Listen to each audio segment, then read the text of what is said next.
Sannidhanam of Kanchi Kailasa Sarvingyapeetham, which is the Tonde Mandaladinam. Following that, the Supreme Pontiff of Hinduism was coronated as the incumbent emperor of Suryavamsha Surangi Samrajyam. The Supreme Pontiff of Hinduism has also been coronated as the 23rd Guru Mahasannidhanam of Dharma Mukti Swargoparamadina. In the year 2012, the Supreme Pontiff of Hinduism was coronated as the 293rd President Jagat Guru Mahasannidhanam of Kailas Sonatha Shyamala Pita Sarvingyapeetham.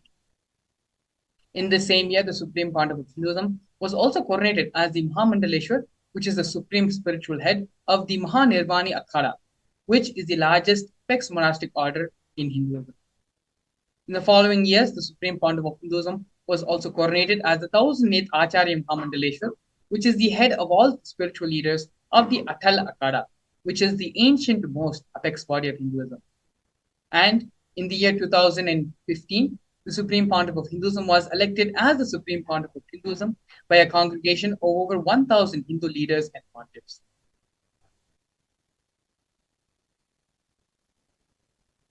The sovereign state of Sri Kailasa is a macrocosmic, ancient Hindu enlightened civilizational nation, whose vision is living enlightenment for all humanity. Kailasa's mission is to revive and share with today's world the practical applications of the greater sciences of authentic Hinduism, including Hindu cosmic physics, Hindu alchemy, Hindu cosmology, Hindu biology, Hindu mathematics, the power manifestation science, and other sciences as revived by the Supreme Pontiff of Hinduism. These sciences were once practiced freely in over 56 nations across the continent, but are now facing extinction due to the persecution over a millennium.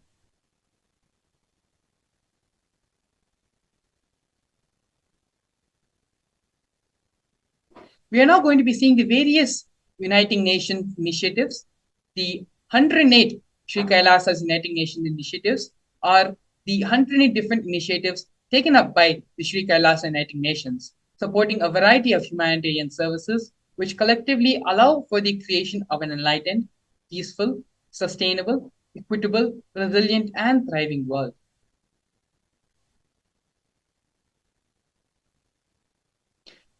These projects include the No Hungry Home project, offered by Sri Kailasa Uniting Nations for nutritious food and a hunger-free world.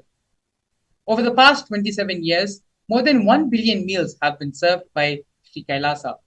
Every month for the past 27 years, the Hindu ASMT community has served more than 3 million annadans, which are the free organic meals as per the tradition, in religious gatherings to everyone without discrimination. 10,000 meals are served daily, free of cost, and up to 100,000 meals are served on festival days.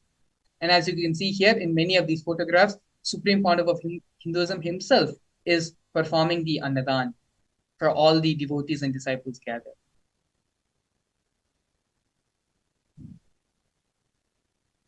Here we can see during the pandemic, Kailasa's Protective and Preventive COVID Care Center, offered by Sri Kailasa Uniting Nations for affordable and holistic healthcare. Pandemic is an event, a worldwide event, which has affected the whole world in various different levels. The Supreme Pontiff of Hinduism is the only one thinking ahead and giving a place of refuge for the world during such a difficult time.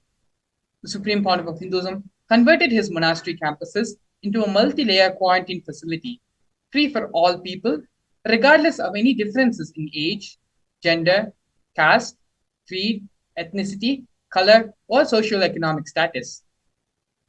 Food, shelter, internet, and all the basic facilities, including free medical care, were provided for an indefinite period amount of time.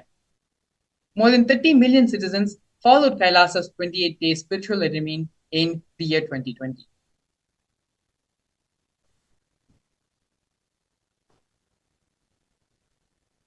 Now we're going to be looking at the Nithyananda Hindu University and the Nithyananda Gurukul offered by Sri Kailasa Uniting Nations for education reform and development. The Nithyananda Hindu University is the largest Hindu university established by the Supreme Pontiff of Hinduism. The Nithyananda Gurukul, which was inaugurated on the 2nd of October 2006 by the Supreme Pontiff of Hinduism, is for the revival of the ancient Adishaivite guru-disciple education system, which is the authentic knowledge transmission system based on enlightenment. Nithyananda Hindu University has more than 20 million enrollments and over 7,000 free courses, as well as extended campuses in more than 150 countries.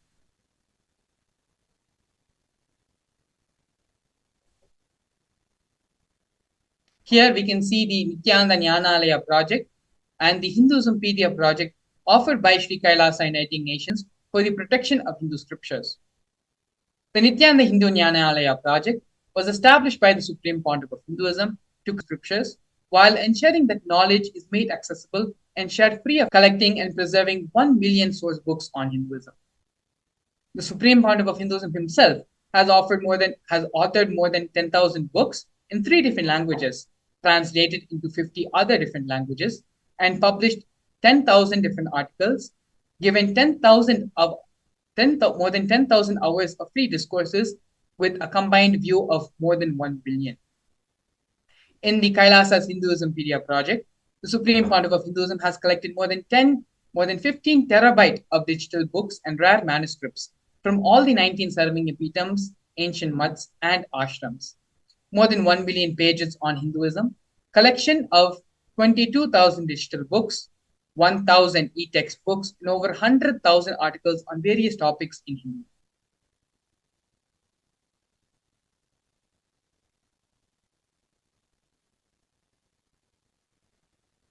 Here we can see the conferences for world peace offered by Sri Kailasa Uniting Nations for global peace and religious harmony. And in the year 2009, the Supreme Pontiff of Hinduism organized a month-long peace walk covering 1,000 kilometers and 1,000 villages to bring together in harmony from all walks of life to promote feeling connection and oneness among the people. During the walk, health camps were conducted in villages along its.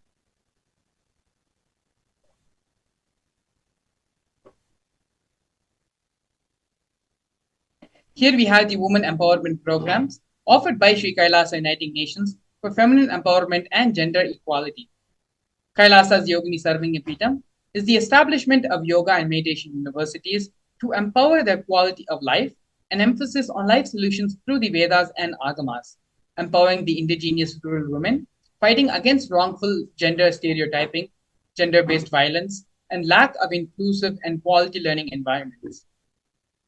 Some of the initiatives taken by Sri Kailasa Uniting Nations for Feminine Empowerment and Gender Equality are the Kailasa's Nithyananda Lakshmi Project, which is a microfinancing service, Kailasa's Women Foundation and Women Empowerment Self-Help Centers, which have been launched in 108 places around the world since its initiation in 2009. Kailasa's Ankita program, which is providing foundational literacy about working of basic community services and infrastructure establishments. Kailasa's Ashraya program, providing vocational training programs to rural and indigenous women to provide equal opportunities and access to independent, self-sufficient financial environments to them. The Supreme Pontiff of Hinduism has revived the Vedic feminism in Kailasa, where 80% of leadership positions have been occupied by women.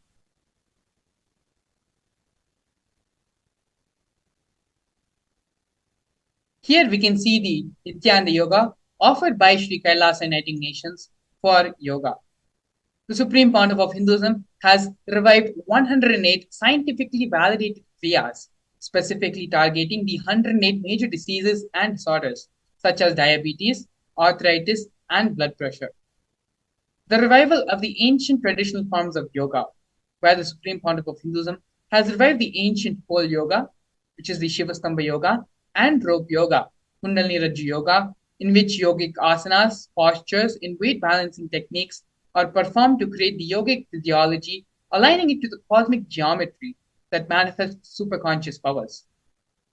The Supreme Pontiff of Hinduism has also been awarded 2 Guinness World Records for the largest rope yoga and largest pole yoga classes, bringing worldwide attention to these extraordinary forms of yoga. These 2 Guinness World Records have been established on the 30th of September, and the 3rd of October in the year 2017.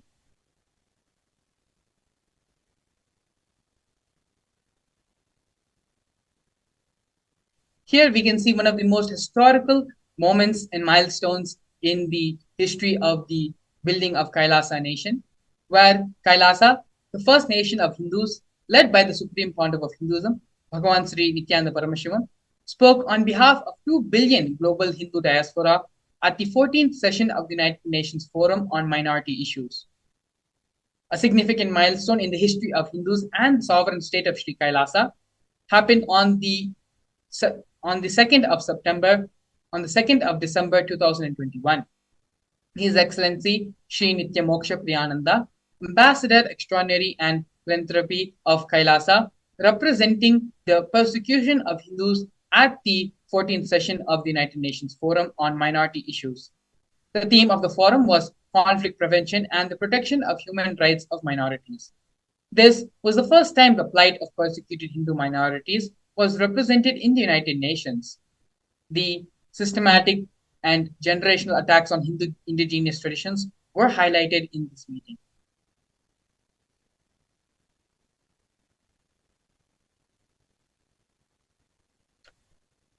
Here we are seeing the various torture and murder attempts by the state and non-state actors on the Supreme Pontiff of Hinduism and on the Nityananda Sangha on Kailasa.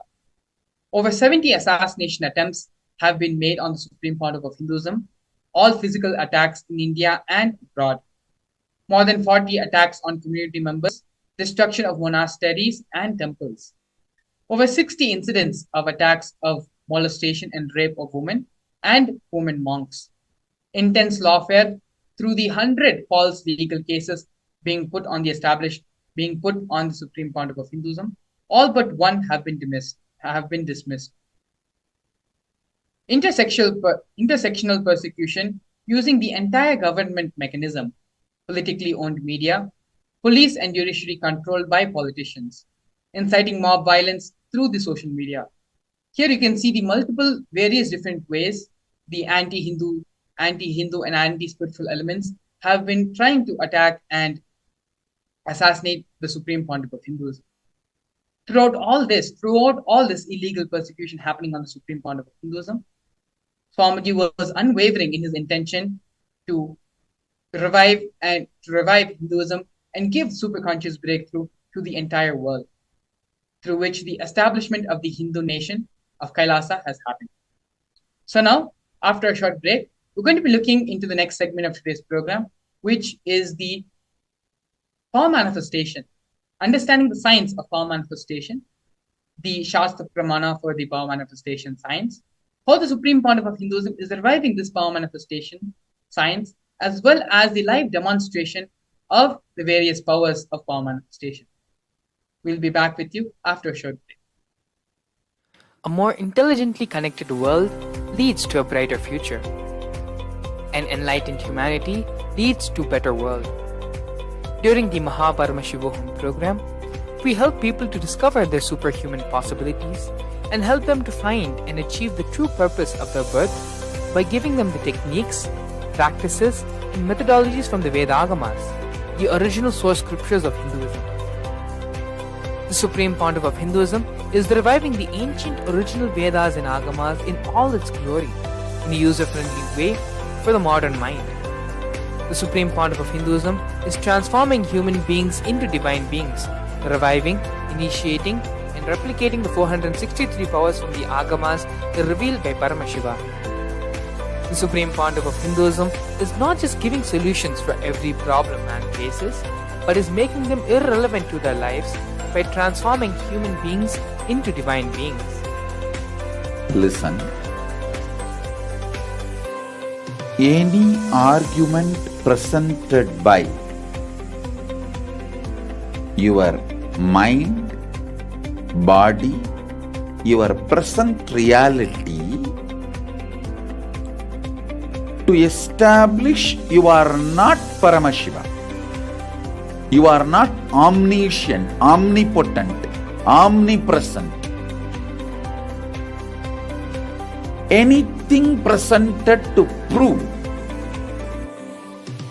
you are not Paramashiva is illegitimate. Decide this. This is super determinism. Understand?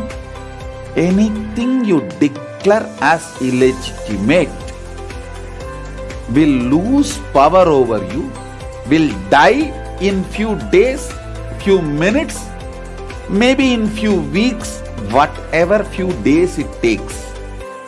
It will not have power over you. Understand, this is the method for sudden enlightenment. This is the method for sudden enlightenment. It happens by the Shaktipada. Here Paramashiva is sitting to tell you all, you are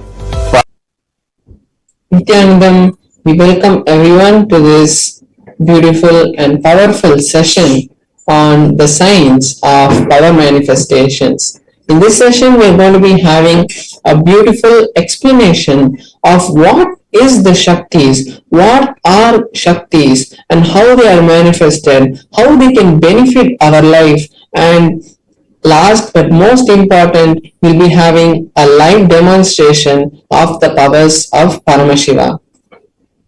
So now let us understand first what is the science of power manifestation.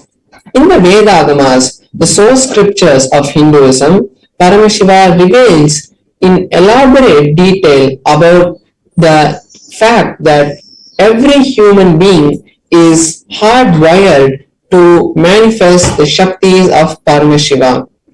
Manifesting the powers of Paramashiva are described in a systematic method and science for human beings to explore the various possibilities and powers that are there for that can be expressed by every human.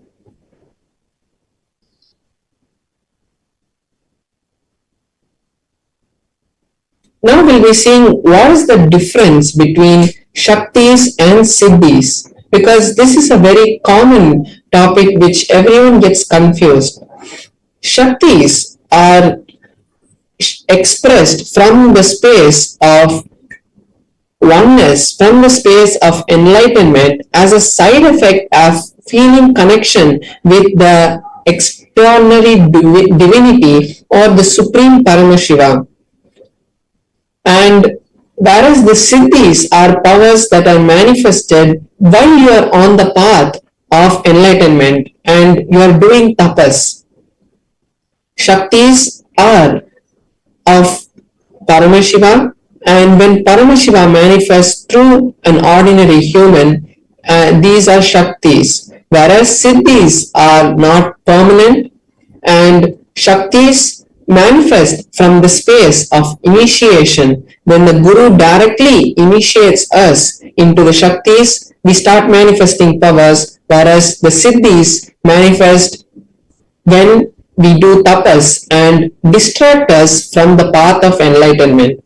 Now we are going to be seeing the main validation of how these powers have been scientifically tested and are foolproof.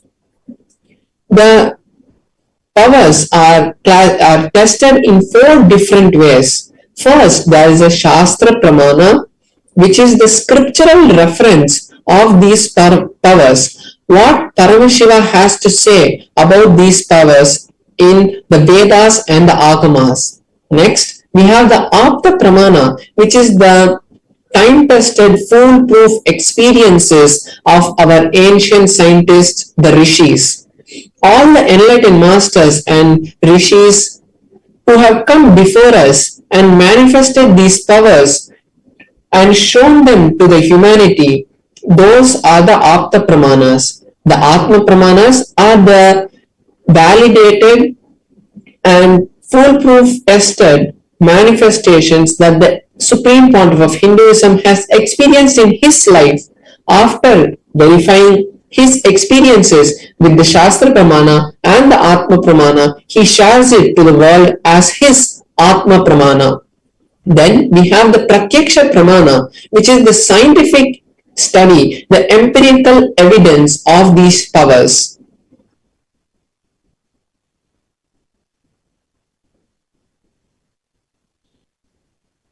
Now we're going to understand from where do these Shaktis come.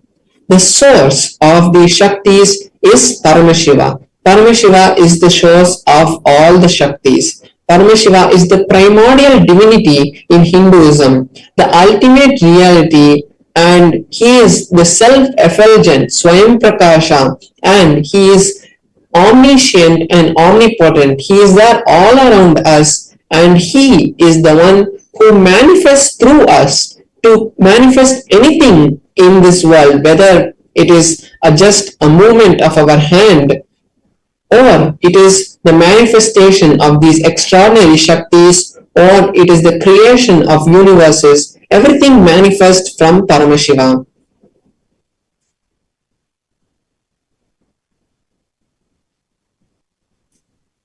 Now, the truth about the Shaktis is that when the Jnana, the ultimate truths, is mapped into our consciousness, the Prajna, and when it manifests, it is called Prajnana, and this is the ultimate truth of how the powers are manifested.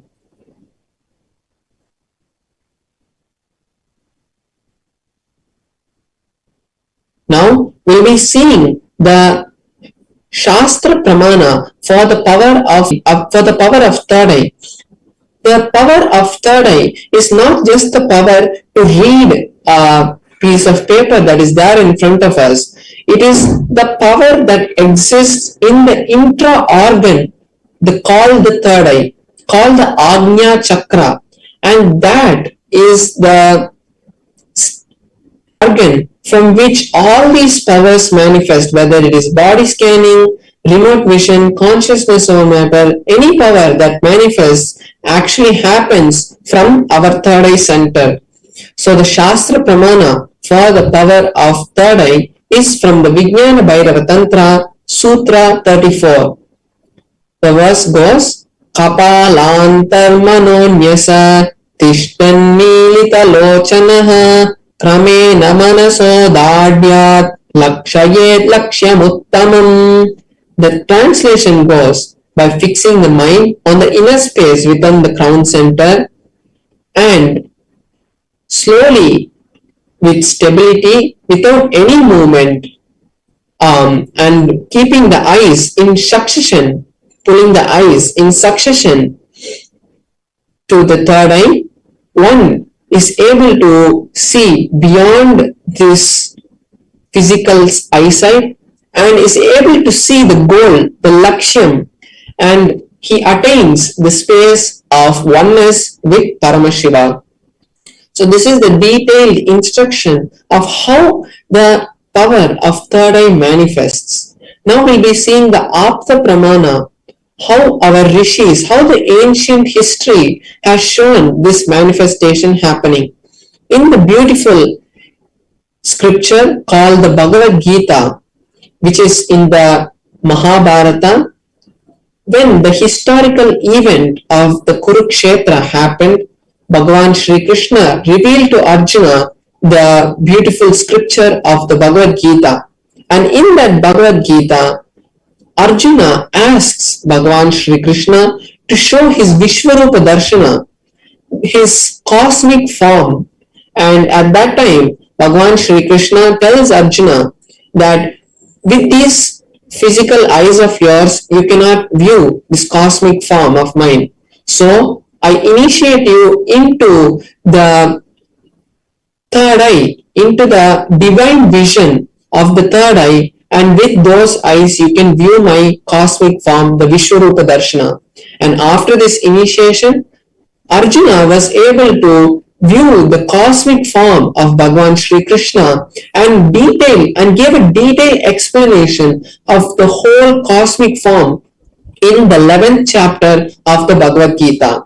Now we'll see Inside and outside broken. what the of Hinduism experienced when he had the experience of his third eye. Everything The Supreme Pontiff of Hinduism says above me that the first experience both that I was able to see everything around me, above directions, me, the whole 360 below me, degrees, 10 everything. directions, below me, everything I realized not only was I Whereas able to earlier see, was I a was able to feel all that around me. experience, So the supreme point of Hinduism was able to felt see that beyond the physical eyesight that the skin was on the there, and he stone was able to or feel everything. rock He on was able ice to feel the of oneness this with body Paramashiva, which is the creation of this carried whole world. equally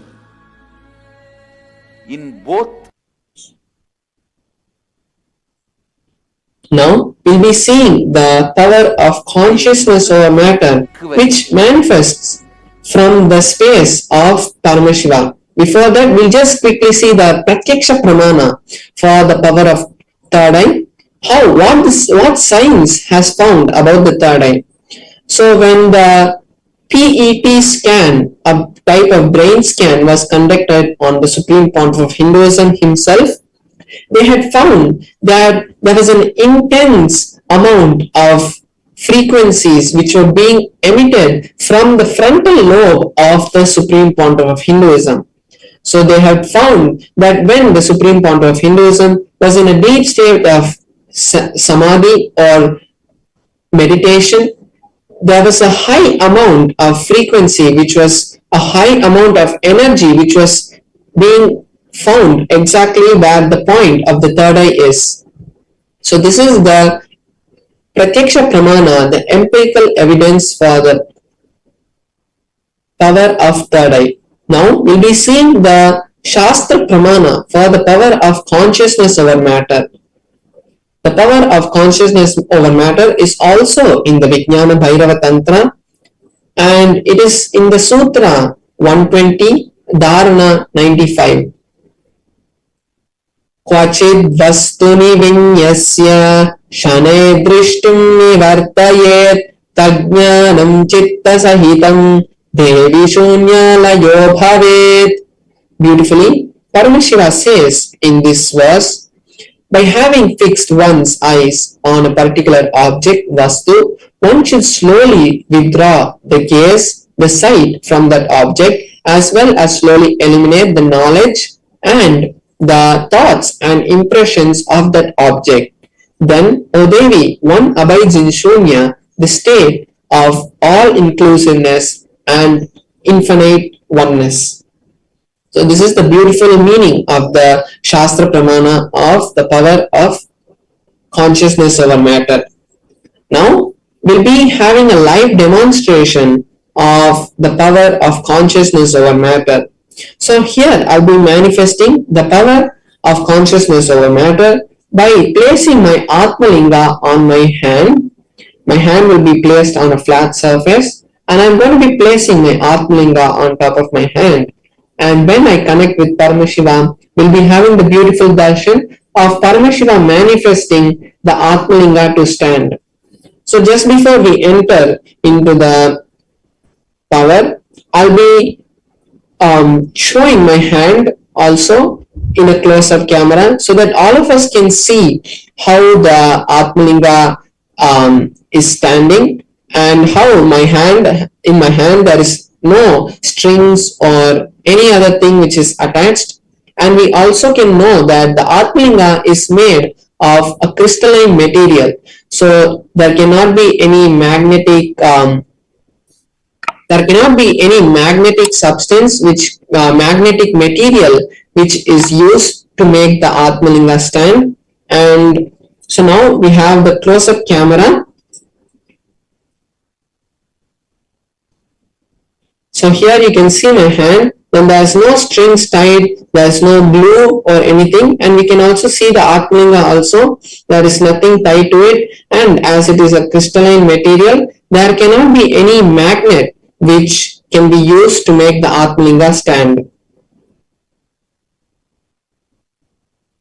So now I'll be connecting with Paramashiva and chanting the Mahavakya, and when I do so, I request all the other viewers watching us live on all our other social media platforms to take this time to create your reality, because when we connect with this kind of space, when we manifest powers, we create a strong Vatavarana, we create a strong environment for all our desires to be manifested, because at that time we are in the highest frequency and the closest connection with Paramashiva. So any desire, any boon you want from Paramashiva, just start posting them in our chat, and automatically you will see that these realities start to manifest, because it is not us who manifest these powers. It is directly Paramashiva flowing through us which causes these powers to manifest. So now I'll be chanting the Mahavakya, and all of you can also join along with me and chant the Mahavakya. Om Nithyananda Paramashivoham. Om Nithyananda Paramashivoham. Om Nithyananda Paramashivoham. Om Nithyananda Paramashivoham. Om Nithyananda Paramashivoham. Om Nithyananda Paramashivoham. Om Nithyananda Paramashivoham. Om Nithyananda Paramashivoham. Om Nithyananda Paramashivoham.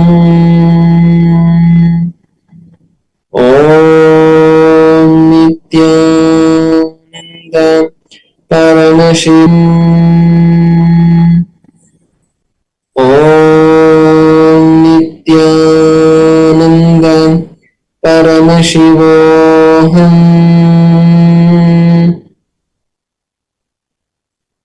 So beautifully, we saw how the Atmalinga rolled. Now, we have all seen the beautiful manifestation of the power of consciousness over matter, and now we'll be moving on to the next segments where we'll be learning more about various other sciences about our life, how to improve our life, and how to ultimately reach Paramashiva. So stay tuned. After a short break, we'll be back with you with various other programs and events on teaching you how to create Paramashiva in your life. Thank you, Nithyanandam.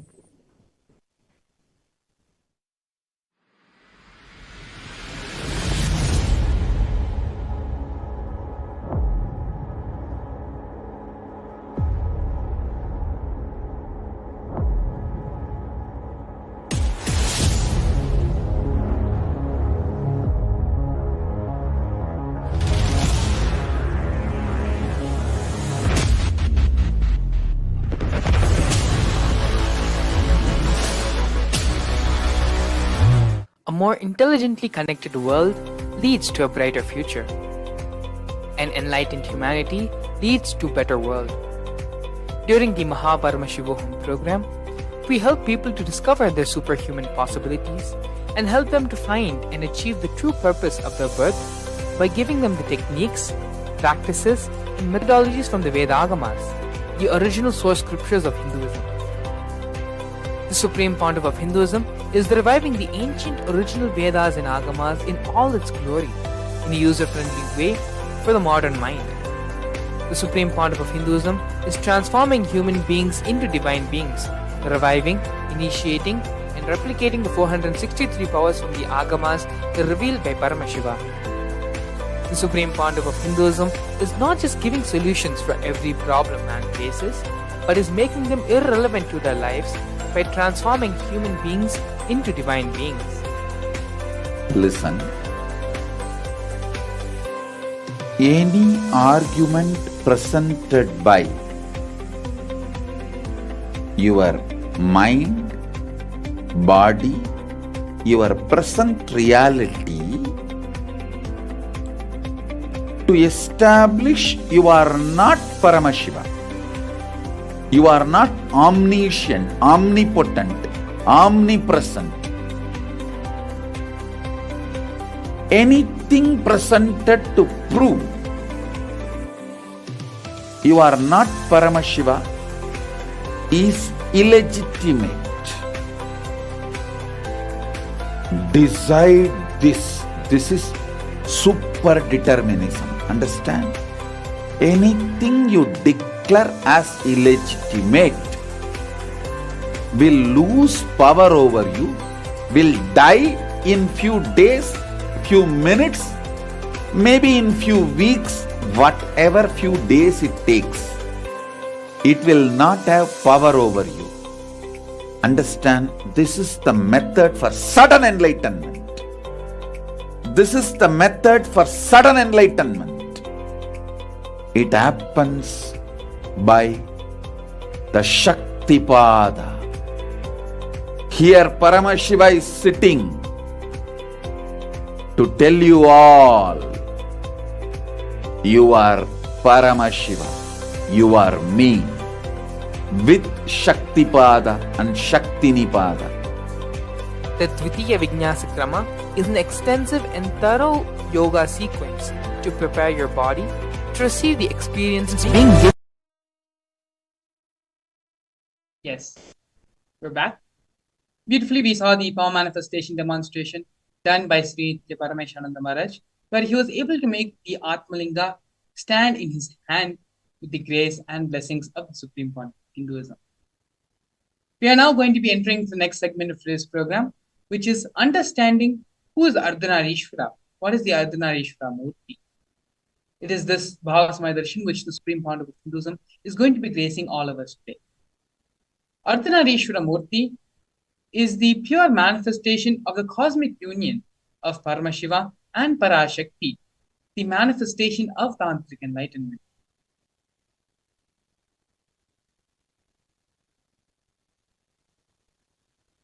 Once, when Devi was meditating, inside her being, the feminine energy got awakened. The 10th day of the Kartikeya Brahmotsvam, Devi becomes part of Shiva, Ardhanareeshwara, and liberates the whole cosmos. Devi is the representative of the whole cosmos, of the whole universe. Whatever has expanded from him, from Devi, he just takes them all back and gives them the feeling, you are my part, reuniting, the reunion.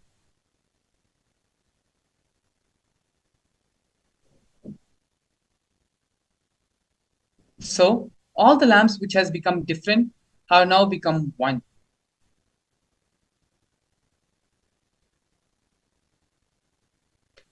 This is Prakriti Devi. By evening, all of them come back and become one with the Purusha.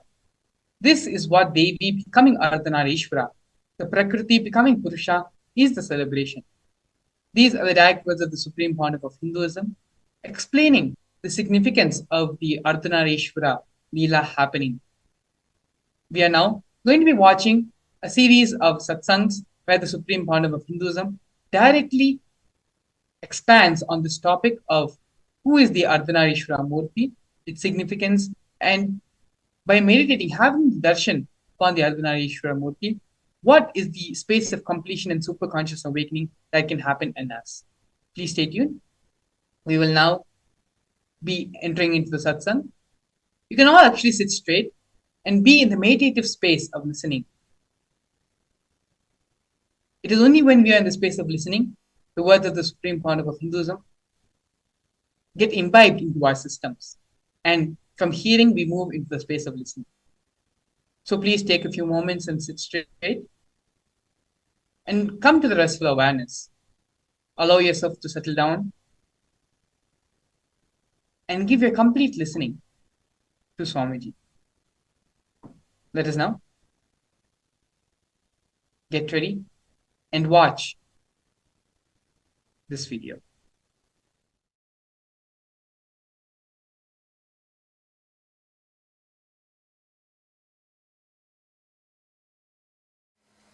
If you see our deities, they will have two wives. Almost all deities. Please don't think it's two women. Two aspects of feminine energy. One, the aspect which gives the fulfillment, physical pleasure. The other aspect gives fulfillment emotionally as a mother. One aspect which gives fulfillment physically as a beloved. The other aspect which gives fulfillment emotionally as a mother. The very being, the very basic thing of the human consciousness, it can play both the roles. When you awaken feminine consciousness in you, you will see that you are radiating physical fulfillment and emotional fulfillment, which is enlightenment. Practically, which is enlightenment. I'll describe the Arunachala story. The story of Arunachala.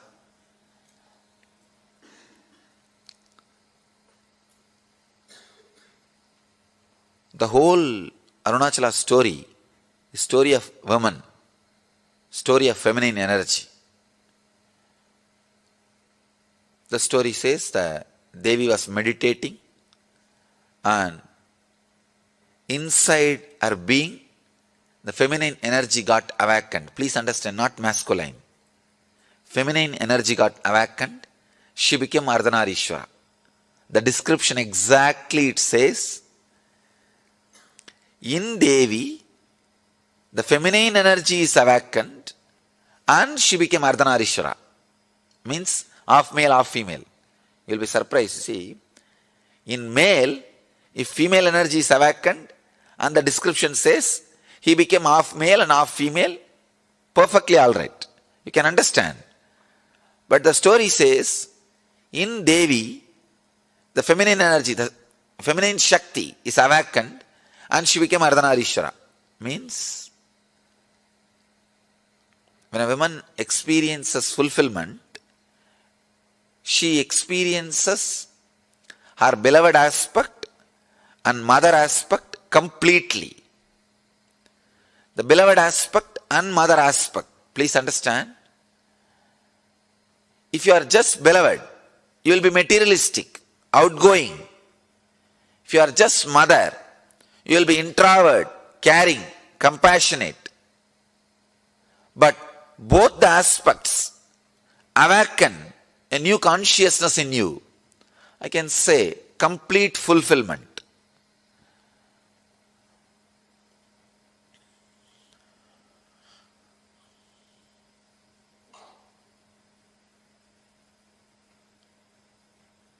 I think with this one example you will understand. All of you can understand.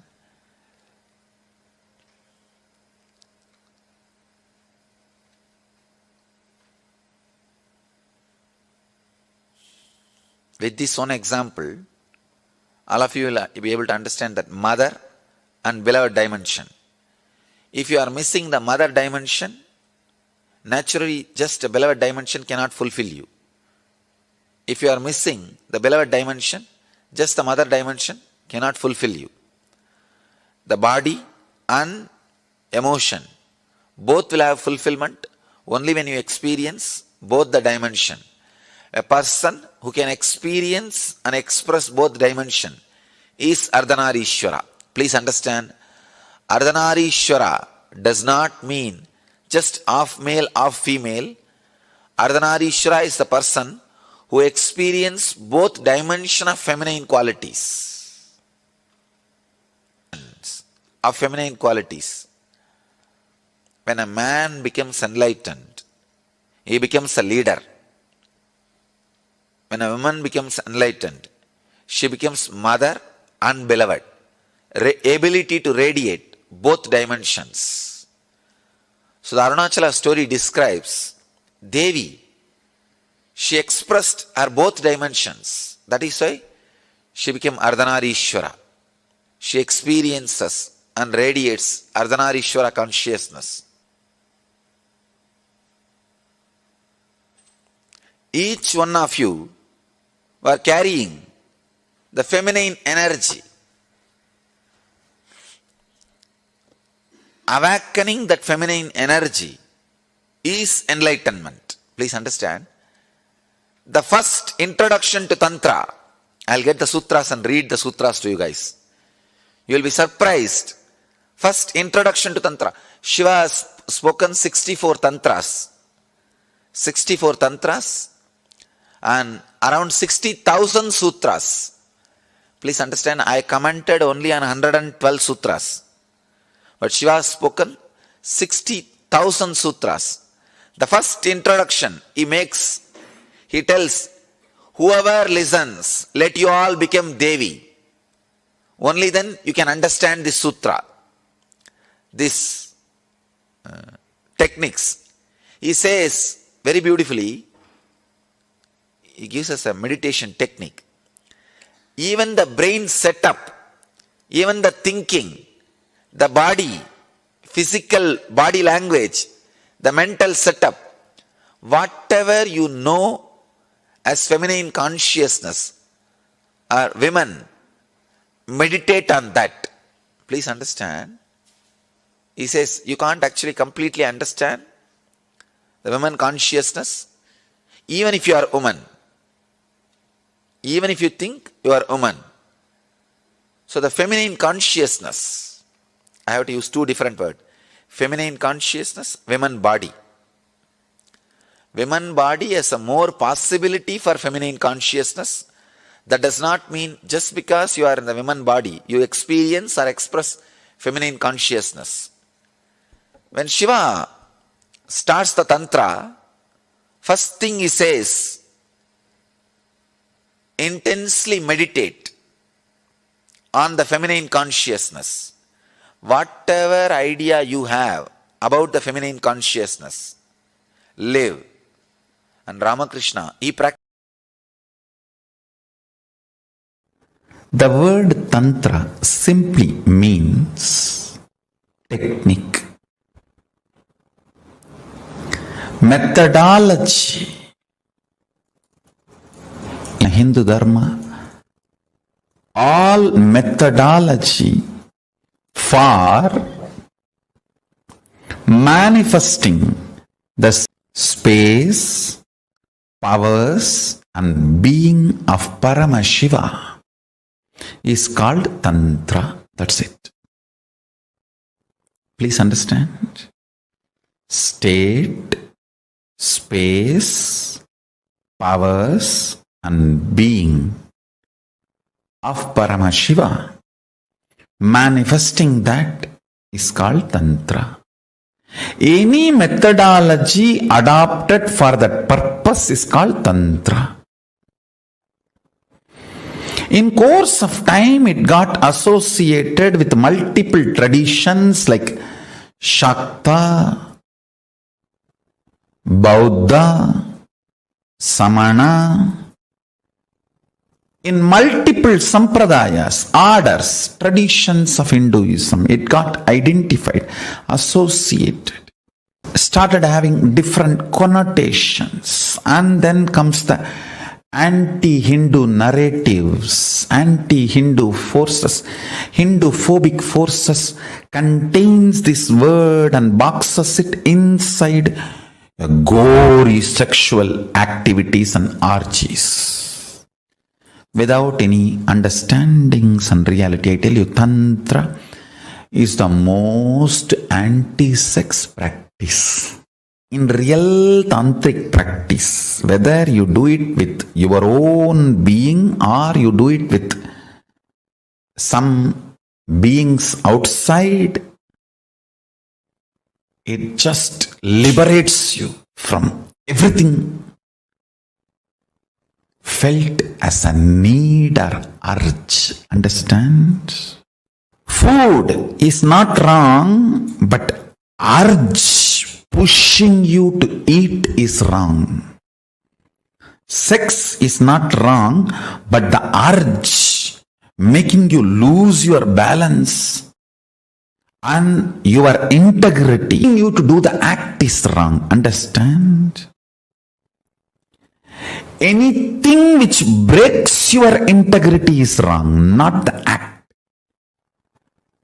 Eating is not wrong, but the urge pushing you to eat is wrong. And sex is not wrong. The urge which makes you lose your integrity for sex is wrong. Tantra works on completion, making you manifest the state, space, powers, and being of Paramashiva. Listen carefully. Multiple, various techniques to experience the state of Paramashiva, like unclutching, completion, to experience the space of Paramashiva, like integrity, authenticity, responsibility, enriching, causing, to experience the powers of Paramashiva, oneness, initiation, aushada, mani, mantra, aushada, to manifest the being of Paramashiva, diksha, ultimate initiation, communion, oneness with Guru, who is embodiment of Paramashiva, makes you manifest the being of Paramashiva. All these various levels, multiple techniques are adopted, methodologies are adopted. All of them are basically called as Tantra. Understand, Tantra is the most anti-sex. Most anti-sex. If you believe, if you are told Tantra is the sexual tradition, you are cheated. If you think Tantra is sexual activity, you are thoroughly going to be cheated. Understand, it is most anti-sexual activity. It's highest anti-sex. Don't be cheated by the wrong introductions of the Tantra. It is all about work, the urge, not on the action. The whole focus is on the urge, not on the act. The greatest tantric masters, Paramashiva and Parashakti, reveal the science of achieving the ultimate state, space, powers, and being of Paramashiva as Tantra. Very few are related to action. Most of them are related to urge. It is all about handling your being and making you manifest Paramashiva. I don't want to say Tantra is sannyas tradition, but I want to say Tantra is the way for ultimate sannyas, the Purana sannyas. It removes all the pain, anger, guilt, shame, everything associated to your body and makes you grounded. I tell you, it settles you with you first. First, you will have ultimate relationship with yourself. The kind of the feeling grounded you need to have. Never to have tears in your eyes can happen only by Tantra. When you are grounded, complete with all the emotions of body shaming, good, bad, right, wrong, everything need to be cleansed, all the toxic ideas inserted into your system, shame, guilt about your body and how you look and how you feel, and the ideas of sex, gender, everything, all the faltu ideas society has inserted into you need to be removed. You need to be detoxified from all that stupid ideas. That's the only way. That's the only way you will get grounded and become a real Rudraganya. Every man should become a Rudra and every woman should become Rudraganya. That is Tantra. Every man should become Paramashiva, every woman should become Parashakti. That is Tantra. Paramashivoham will give you precise understandings about Tantra, deep understandings about Tantra constantly. You demanding yourself and behaving even with yourself as Paramashiva and manifesting the qualities and state, space, powers and being of Paramashiva continuously in your actions, in your life, in your thinking, in your emotions, everything. That is Tantra. That's all is Tantra. Understand? Life in all its possibility manifesting is Tantra. The Paramashiva in you and Parashakti in you becoming one, the communion and experiencing oneness is Tantra. The missing link between the Shastra and Stotra is connected just by this Tantra. In Tantra, only one question, how to, that's all. Never why. Never why. It is always how. Throughout the Gita, if you see, Arjuna is putting so many questions. That itself shows he is not interested in the answer. When you put too many questions, be very clear, you are not interested in the answers. So many questions Arjuna is asking. And Krishna is replying. That is why Gita is a philosophy. Shastra.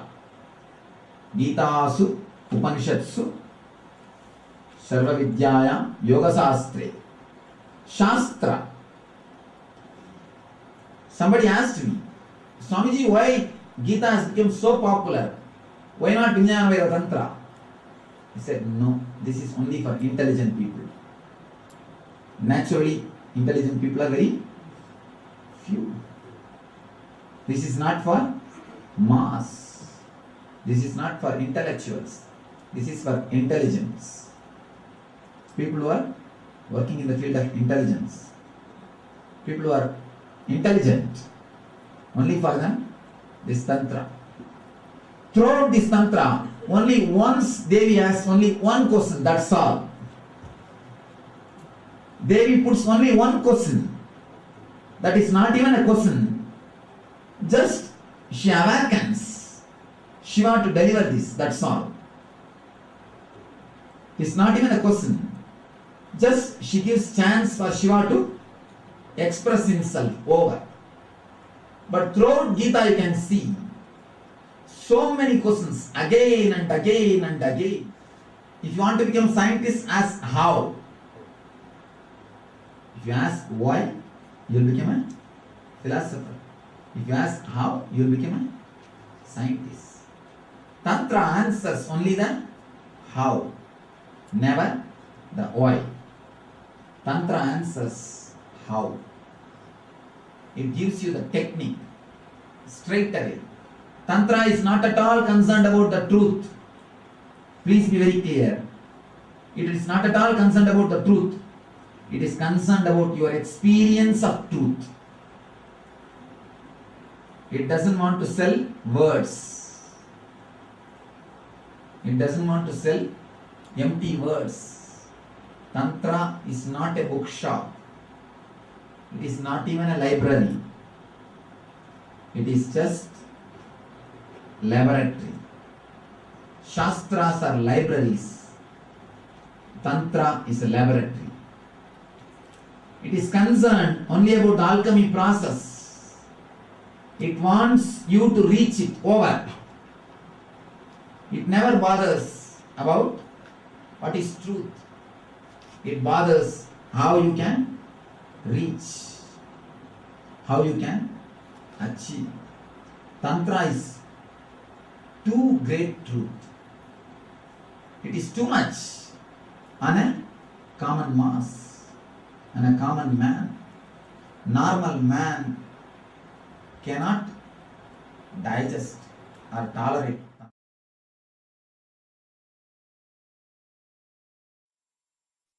Kailasa is the ecosystem I am manifesting, where in this ecosystem people will flow to their highest possibility.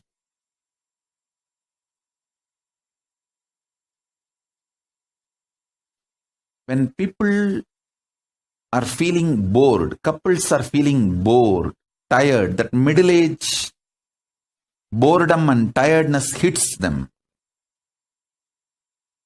they should be given the signs of Tantra.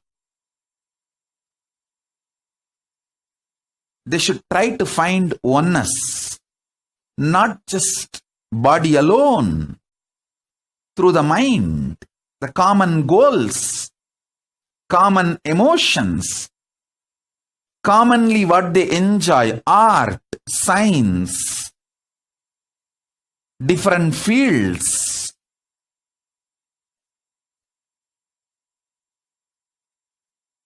And conscious spiritual powers, experience, enlightenment.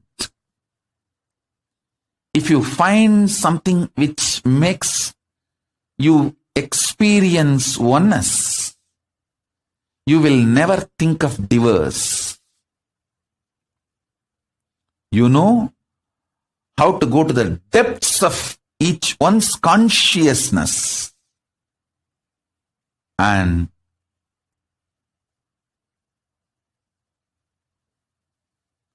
manifest oneness.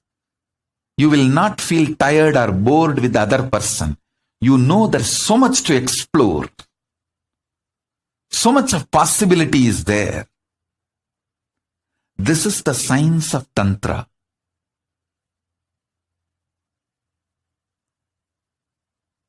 This is the foundation of Tantra.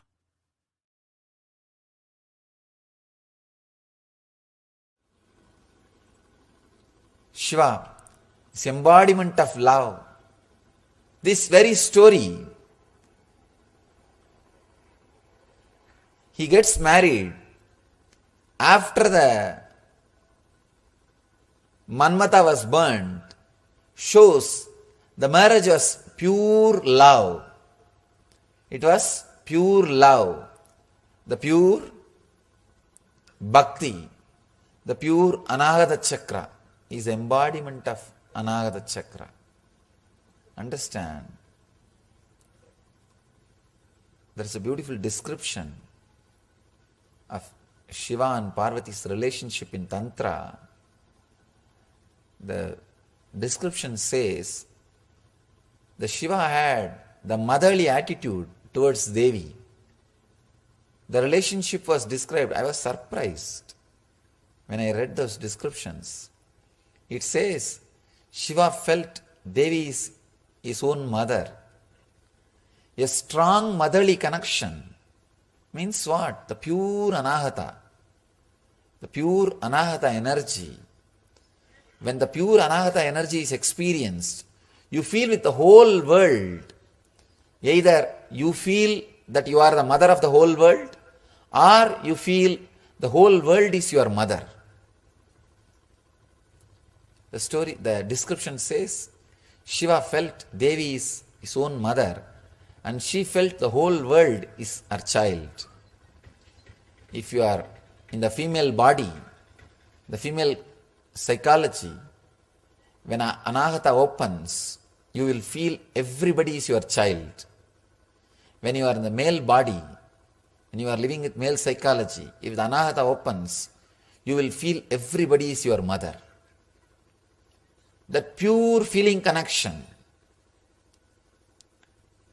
When the inner awakening happens in your anahata, if you are in the male body, you will feel the whole world is your mother.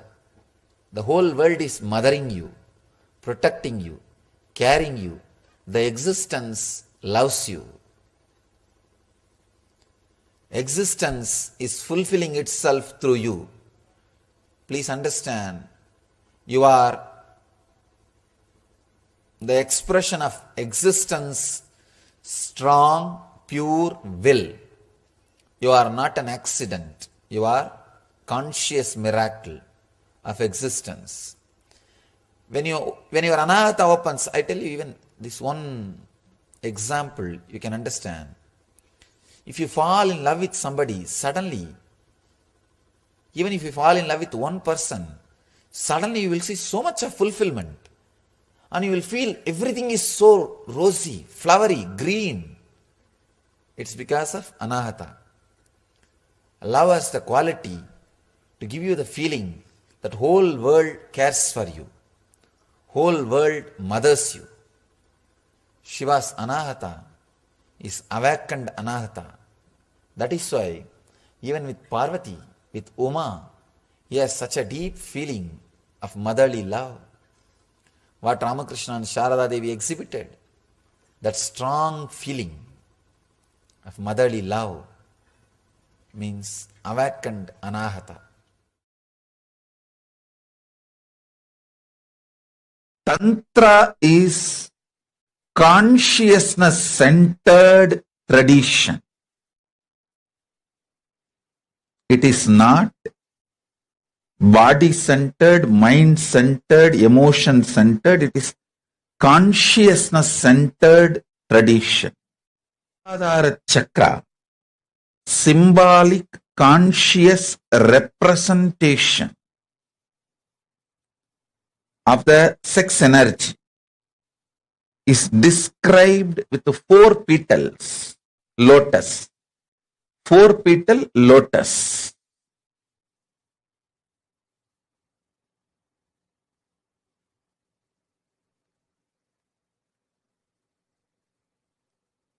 The one petal represents autosex, means enjoying your own body. Like even eating tasty food comes under autosex. Eating tasty food up to masturbation, whole thing falls under autosex. Enjoying your own body. The second is enjoying your own gender, same sex. Third lotus petal is enjoying the opposite gender. The fourth lotus petal is enjoying the whole cosmos, whole universe, having union with this whole universe. That's the fourth petal. Listen. Ardhanareeshwara is the manifestation, represents all the 4 completion, fulfillment, the all 4 dimensions in you. When it manifests into the complete completion, you become Ardhanareeshwara. Ardhanareeshwara manifests in your body. I tell you.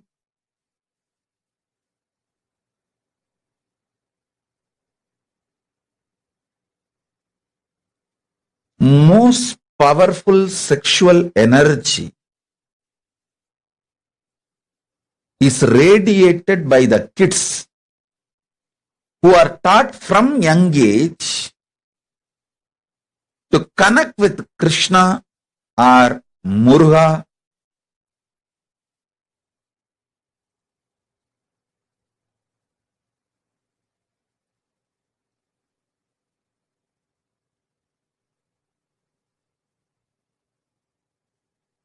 Understand?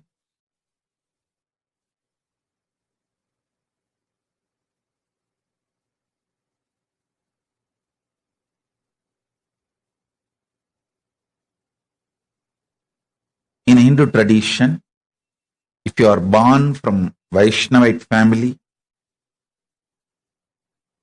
in the young age itself, you will automatically pick up Krishna as your beloved if you are in the female body, if you are in the male body as a friend. Whether you are a male or female, you will develop some kind of an attachment, feeling connection with Krishna from the young age. Same way, if you are from Shaivite family, you will develop the connection with Muruga, Subramanya. The kids, male or female, who develop this kind of a fantasy-centric, I am using the word fantasy-centric, which is very low and in a way even not completely expressing what I want to express, but the English has only the fantasy word. I can say that visually having union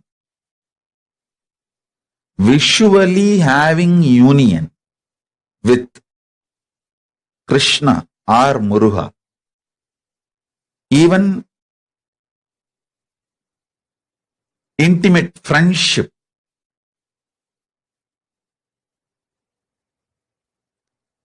I have seen the kids growing up in a very traditional background, how they automatically assume, if you are from Vaishnavite family, automatically the kids assume that Krishna is your beloved or your friend. If you are from Shaivite family, Muruga is your beloved or friend. That is the way flowering of the first dimension of the auto sex happens. Understand? People many times ask this question: is masturbation right? Paramashivam answers this question in Tantra. In masturbation, you don't accumulate new muscle memory, but you accumulate biomemory. So, who you remember, with whom you connect, fantasize, imagine, visualize, and enter into the masturbation act, you receive that person's biomemory. Listen carefully. The act masturbation itself is not looked from the prism of right or wrong in Tantra. It is looked at profit loss. If you connect with the higher conscious beings, even masturbation, you receive their biomemory. See, when you enter into a physical sexual act, you receive muscle memory, bioenergy, all the three from the other person. You should know even male receive from female and female also receives from male. It is give and take. That is why if you have multiple partners, especially who are lower than your consciousness, you may have pleasure but not peace. You may have pleasure but not peace because the exchange of muscle memory, bioenergy complicates and makes the inner space mess.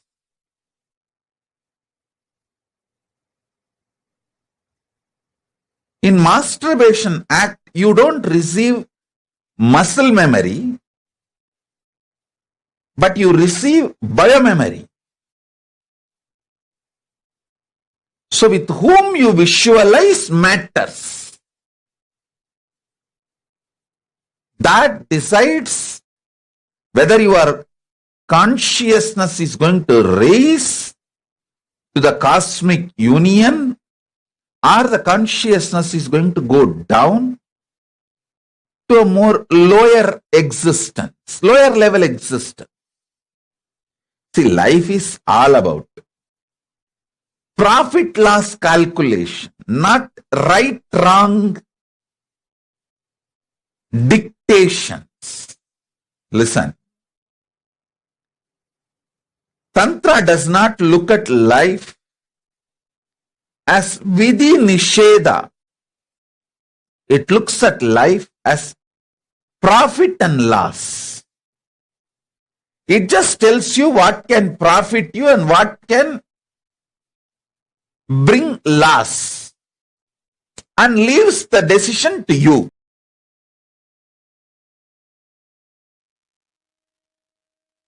Yes, beautifully the supreme concept of Hinduism expand on what is the authentic science of Tantra and how it has been misrepresented for so many of years. The supreme concept of Hinduism also gave clarity on how we can raise ourselves to become in union with the whole cosmos. Let us now look into the internalization exercise based on the teachings which Swamiji has given.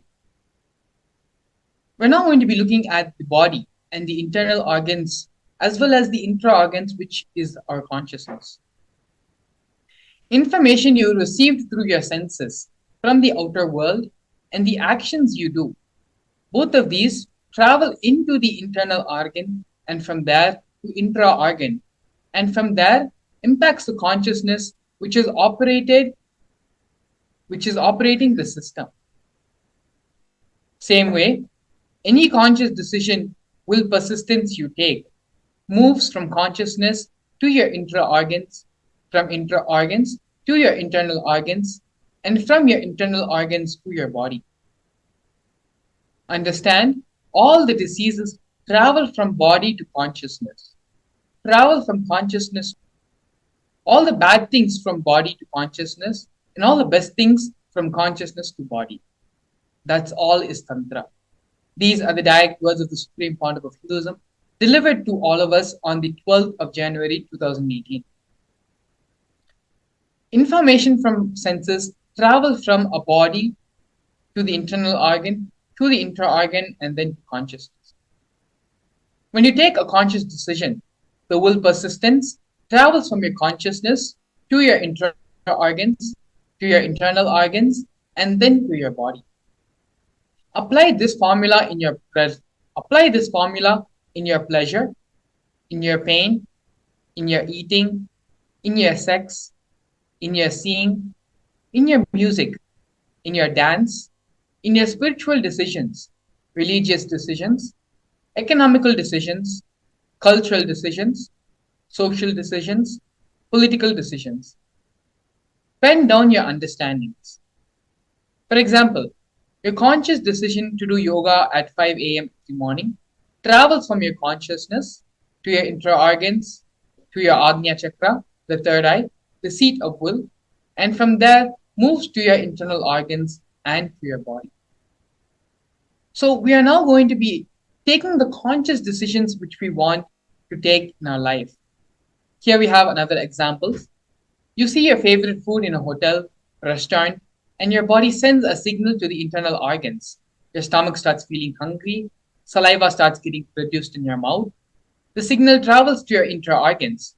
Your root center, Mooladhara Chakra, gets triggered. You fantasize about eating the food, how tasty it would be if you eat the food, and sends a signal to consciousness to indulge in the act.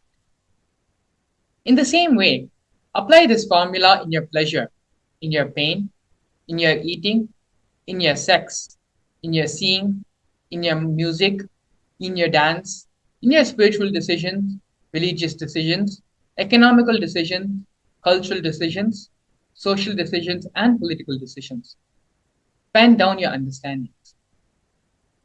This example is a very practical and very understandable example. We The information which is being perceived by our senses in various different ways, through sight, through the hearing, through the touch. Information which we are receiving through our senses to our from our internal organs to our intra organs, and then finally to our consciousness, where the decisions are made. All these decisions are reactionary decisions which we are taking based on the information which is being received by us. In the example which is beautifully given here, when you see a food and you know how it tastes, you start desiring that.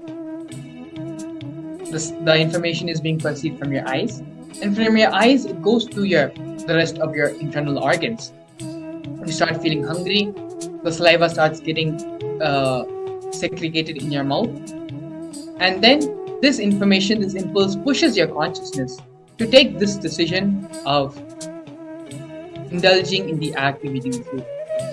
So the same way how throughout our life, throughout our day-to-day activities, so many of our decisions are being made based on the reactions which we perceive, which we are taking in from our senses. Let us now take the conscious decisions which we want to manifest in our life. As the example we have previously seen, in yoga, if we want to get up in the morning and do yoga, it is a conscious decision, conscious will to wake up in the morning at 5 o'clock every day. Taking that decision from your consciousness, it travels to your third eye center, the seat of the will persistence where the decisions are made. And from there, it gives the instruction to the rest of the body.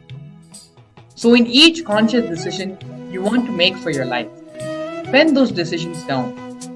And from that, start thinking from this new understanding, how with these conscious decisions, which infra-organ it will be sent to, from where the rest of the body receives them. Please go ahead and get a pen and paper to sit down and start penning down all your understandings and all the conscious decisions you want to take from here on forth.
Continue to do the exercise sincerely.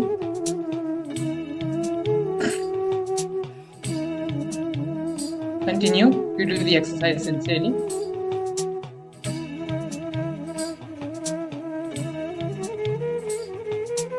Don't allow your mind to get distracted from any of the other thoughts which are running through your head.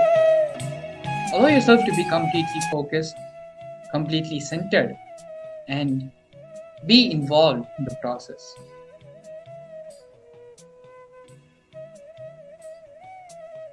Let us use this opportunity, this space the Supreme Pontiff of Hinduism is giving us all, before we enter into the Bhava Samadhi Darshan, to allow us to expand and allow the superconscious breakthrough to happen.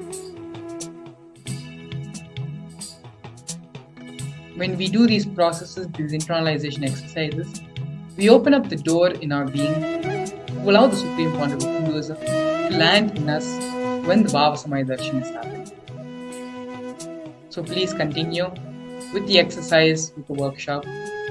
Very sincerely, please sit and write all the new cognitions, new thought currents, new understandings you want to carry now going forward, and map them from your consciousness to which intra-organ from where the signals will be sent throughout the rest of the body.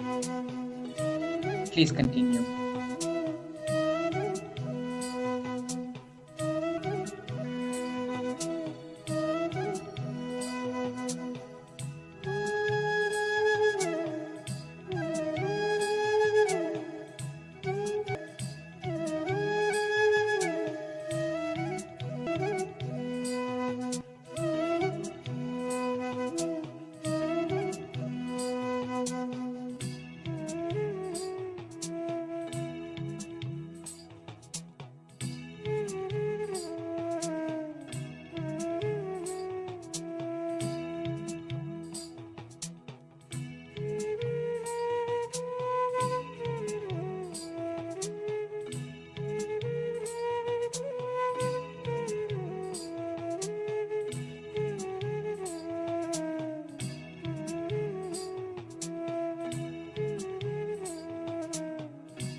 Continue to sit and pen down all the conscious decisions you want to make in your life.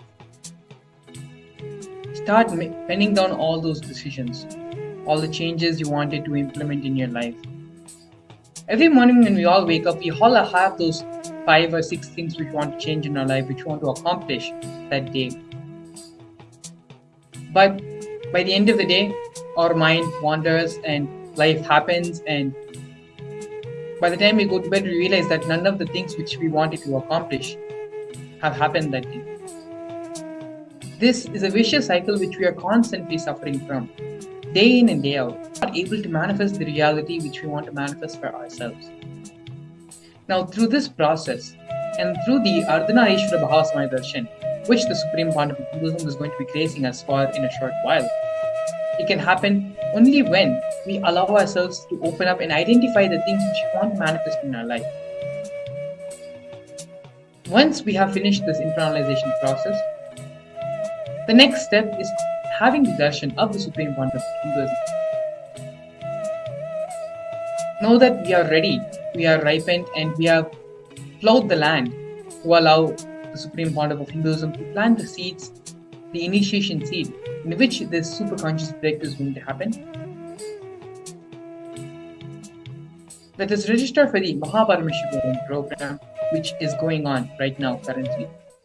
Every day, the Supreme Pontiff of Hinduism is gracing all the devotees and disciples attending the program with various Bhava Samadhi Darshans, manifesting a new and different form of Paramashiva each day. So now that you have done this process and you have identified the conscious decisions which you want to take in your life, the next step is to have the darshan and blessings of the Supreme Pontiff of Hinduism to manifest this in your life. For this, go over in the video on the bottom, there is a scroll running to visit the paramashivohom.org website. In the website, if you register yourself to a program, which is completely free of cost, registering yourself to the program enables you to have the darshan of the Supreme Pontiff of Hinduism. So please go ahead, and once you have completed and finished the internalization exercise, get ready to the next step of this process, which is having the darshan of the Supreme Pontiff of Hinduism. To receive the darshan and grace of Swamiji as the Ardhanareeshwara in the Bhava of Ardhanareeshwara, the link is being projected below, paramashivoham.org. You can visit the link and register for the Paramashivam program for not only today, but every single day from now onwards till February 9. The Supreme Pontiff of Hinduism is going to be delivering these Bhava Samadhi Darshans every single day. Not only that, from February 9th to February 28th, we have the Paramashivam program, which is going to take place. That is another life-transformative, life-changing opportunity. So, doing the internalization exercise alone is not enough. What we are doing right now is just plowing the land of our body to be ready to reap and receive the blessings of Swami. So with this, please complete the internalization exercise and head over to paramashivam.org to register yourself for the Paramashivam program. With this, we're going to be entering the next segment of today's program. We'll be back with you shortly after the break. Since the beginning of time and space, Bhagwan Paramashiva, the all-powerful, all-pervasive, and all-knowing ultimate superconscious existence, revealed in the Vedas and Agamas, the source scriptures of Hinduism, the truths about himself and the manifested universe and its multidimensional and simultaneously existing dimensions and worlds, also known as parallel universes or vertical time zones. त्रुट्यादि प्रत्ययस्यार्थ कालो माया समुद्भवः. The Kala Tattva, which gives rise to the knowledge of various time zones and parallel universes such as Truti and others, is originated by Ananteshwara from the impure Maya.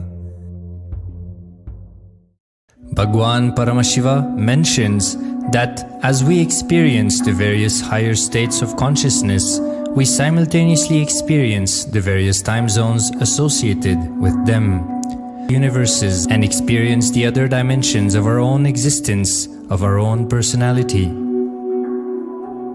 Listen, Subarloka is all about stable bliss, absolute health and stable bliss.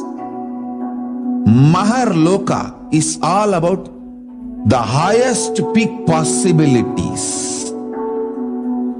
Janaloka is the place where you can exist in multiple bodies at a time. You experience oneness as the super reality. Tapaloka is that last struggle you go through. Sometimes you know you are Paramashiva, sometimes you just slip off, but again you say, I am Paramashiva. That space is the Tapoloka, an absolute surrender. Whether I am remembering, I am manifesting Paramashivatva, or I am deluded, I surrender both to Paramashiva. When you take that decision, you are lifted to Brahmaloka. You move to the Brahmaloka. The deep surrender lifts you to Brahmaloka. Then from there, you move to Parandama, Vaikunta, and Kailasa, then Mahakailasa itself. The key to unlock these parallel universes is hidden in the spine of the human body. Human beings, only human beings on this planet Earth are empowered, hardwired, capable of migrating to parallel universe. Understand? Your spine is not only hardwired, capable of fuel, charged to lift you off to different parallel universes. Sukritan manavo bhutva jnani chen mokshamapnuyat chaturashita-laksheshu sharireshu sharirinam namanusyam vina yatra tattvahanantu labhyate. Of the 8.4 million bodily forms, the human body is the most important, for it is this form in which one gets knowledge of the essence. This knowledge of essence cannot be attained in any other form other than human. The possibility you have need to be told to you. Understand? Animals have spine because the majority of the time they spend horizontally. The spine is not capable of getting fuel with a subtle fuel called ojas. The ojas need to be filled in your spine and the kundalini need to be ignited for you to reach parallel universe and different vertical time zone spaces. When our state of consciousness is raised, we start experiencing these higher lokas, allowing the various possibilities and powers available in these universes to start expressing in our own human body. Recently, scientists have discovered that the human body, particularly in the brain, naturally produces light in the form of biophotons, and that when our state of consciousness is lifted, the brain moves from producing a normal 20 photons of light per centimeter square per second to more than 100,000 photons of light per second. That shows us that as we start to experience higher and higher states of consciousness, we start to produce huge amount of light, which is directly proportional and translatable to the amount of possibilities and powers that start to manifest on this plane, as well as the freedom from pains and sufferings experienced by beings in lower states of consciousness. These higher lokas, various possibilities, powers. For example, imagine, visualize you going to a different country where the electronic gadgets are easily, freely available. So naturally, everything you can gain through the electronic gadgets will be available to you freely. Same way, Kamadhenu, Karpaga Vriksha, Parijata, all these are like different gadgets, possibilities available in different lokas. Please understand, a permanent, irreversible power manifestation from the upper lokas is possible. When powers start to express in the human body on the Bhuloka, our present plane, we reach a point of no return, where the cognitive shift which happens in us about who we are and what is the reality hidden behind this perceivable world frees us from the deluded ideas we have about ourselves and the life in the cosmos. The moment your consciousness is empowered to access and to exist in the parallel universe, no force in this Bhuloka, planet Earth, can torture you, abuse you, suffocate you. It is irreversible, permanent enlightenment, irreversible, permanent empowerment. In the source scriptures of Hinduism, the Vedas and Agamas, Bhagwan Paramashiva reveals about the importance of being initiated by a guru who is fit of giving initiation for us to raise into the various states of consciousness and experience the higher time zones.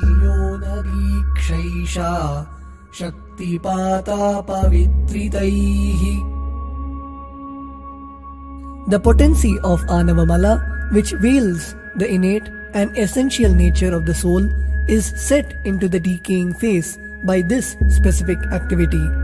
Such specific activity is characteristically called Diksha. The intimate communion between the blessed one and the blessing one is very rare and difficult to occur. The Supreme Pontiff of Hinduism, Jagat Guru Mahasannidhanam, His Divine Holiness Bhagwan Nithyananda Paramashivam, is the 1008th incarnation of Paramashiva as per Hinduism, living amidst us today.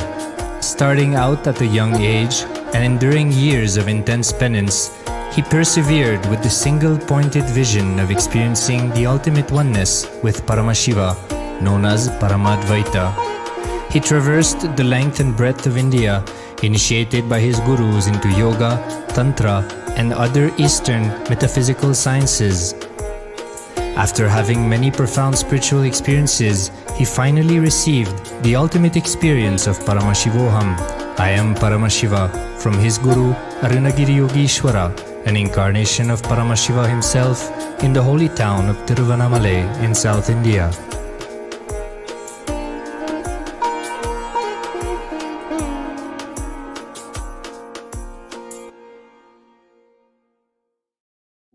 The body's most complex organ, containing more than 100 billion neurons, each of them in chemical and electrical conversation with up to 10,000 other neurons. Its sheer capacity to process the various happenings of life is astonishing. The scientific studies on the Supreme Pontiff of Hinduism's brain remarkably shows that the complexity presents no difficulty for the Supreme Pontiff of Hinduism in managing his brain's activity.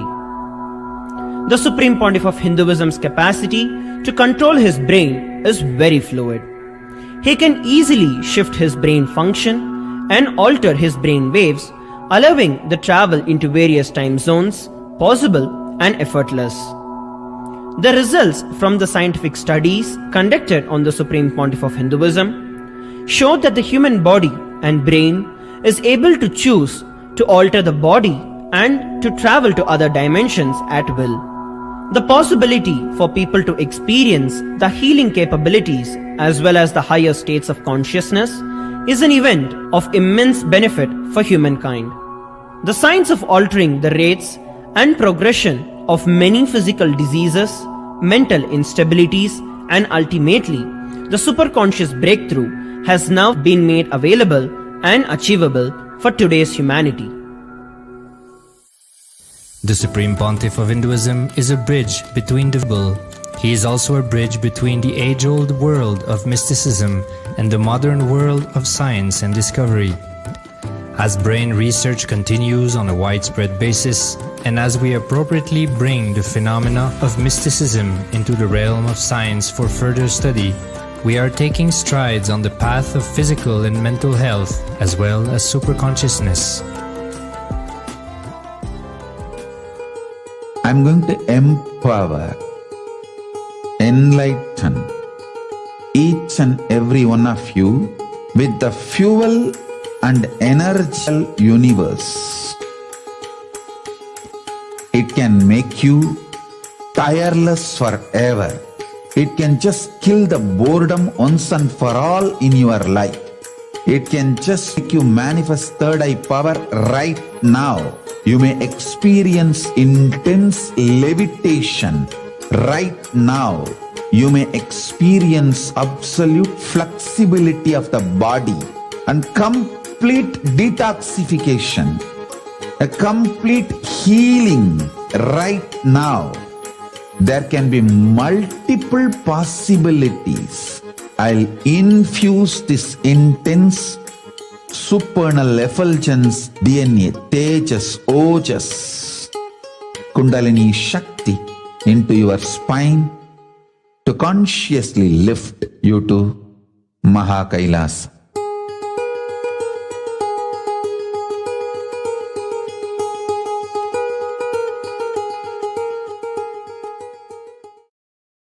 A more intelligently connected world leads to a brighter future. An enlightened humanity leads to a better world.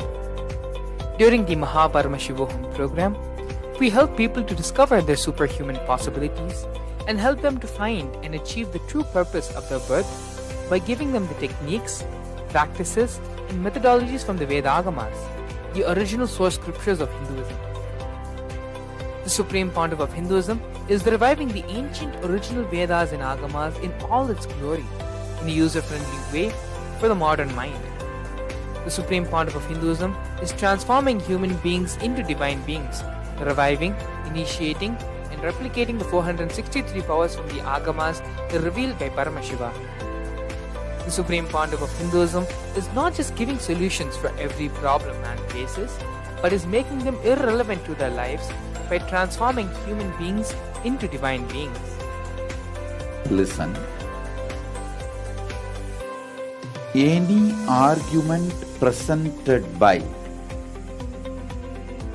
your mind, body, your present reality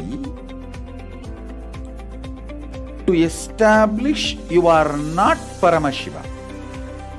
You are not omniscient, omnipotent, omnipresent.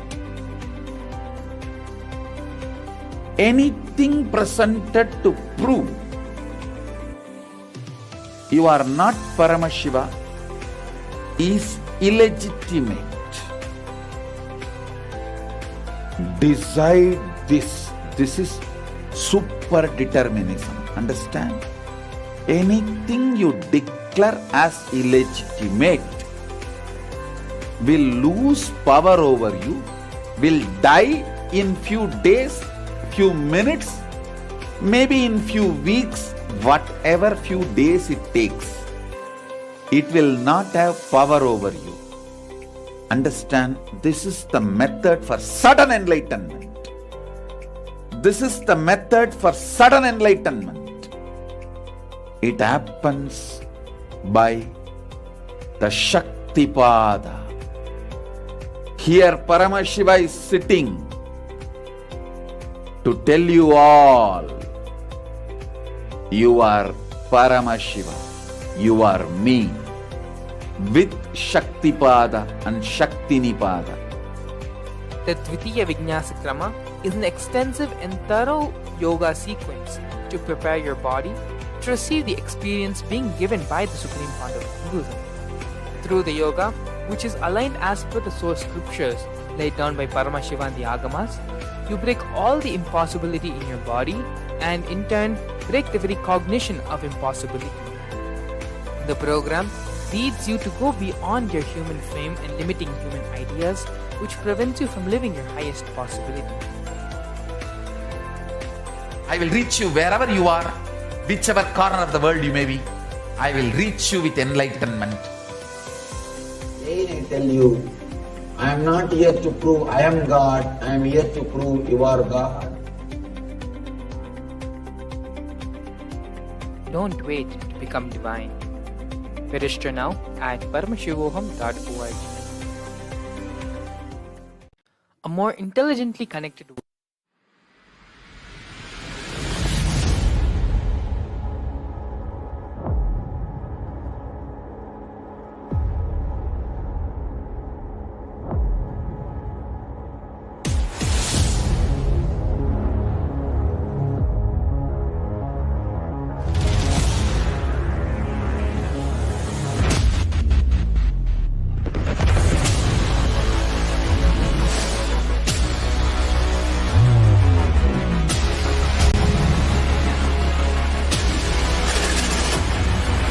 You will become Paramashiva.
Whatever I shared till now, condensing the whole thing and reviving it as experience, starting from completion, unclutching, power manifestation, the spaciousness, your mind, body, your present reality, to establish you are not Paramashiva. You are not omniscient, omnipotent, omnipresent. Anything anything presented to prove you are not Paramashiva is illegitimate. Decide this. This is super determinism. Understand? Anything you declare as illegitimate will lose power over you, will die in few days, few minutes, maybe in few weeks, whatever few days it takes. It will not have power over you. Understand? This is the method for sudden enlightenment. This is the method for sudden enlightenment. It happens by the Shaktipada. Here Paramashiva is sitting to tell you all, you are Paramashiva, you are me, with Shaktipada and Shaktinipada. The Dvitiya Vijnasa Krama is an extensive and thorough yoga sequence to prepare your body to receive the experience being given by the Supreme Founder of Hinduism. Through the yoga, which is aligned as per the source scriptures laid down by Paramashiva and the Agamas, you break all the impossibility in your body and in turn break the very cognition of impossibility. The program leads you to go beyond your human frame and limiting human ideas, which prevents you from living your highest possibility. I will reach you wherever you are, whichever corner of the world you may be. I will reach you with enlightenment. Again I tell you, I am not here to prove I am God, I am here to prove you are God. Don't wait to become divine. Register now at paramashivoham.org.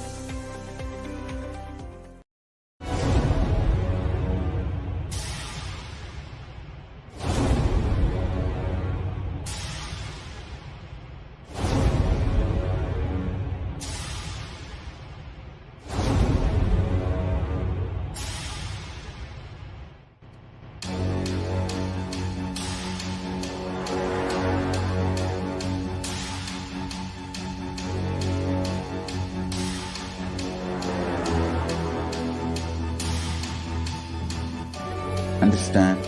Literally last 39 years from the age of 5, whatever Paramashiva manifested through teaching, speaking, writing, every way, condensing the whole thing and presenting it to you all as experientially in these 21 days through this Jnana Charya, Jnana Kriya, Jnana Yoga, Jnana Jnana is Mahaparamashivoham. Lifestyle for just Paramashiva. Rituals to be just Paramashiva. Yoga for just being Paramashiva. Jnana, just Paramashiva. This Mahaparamashivoham is like literally the ultimate journey in a most safest way.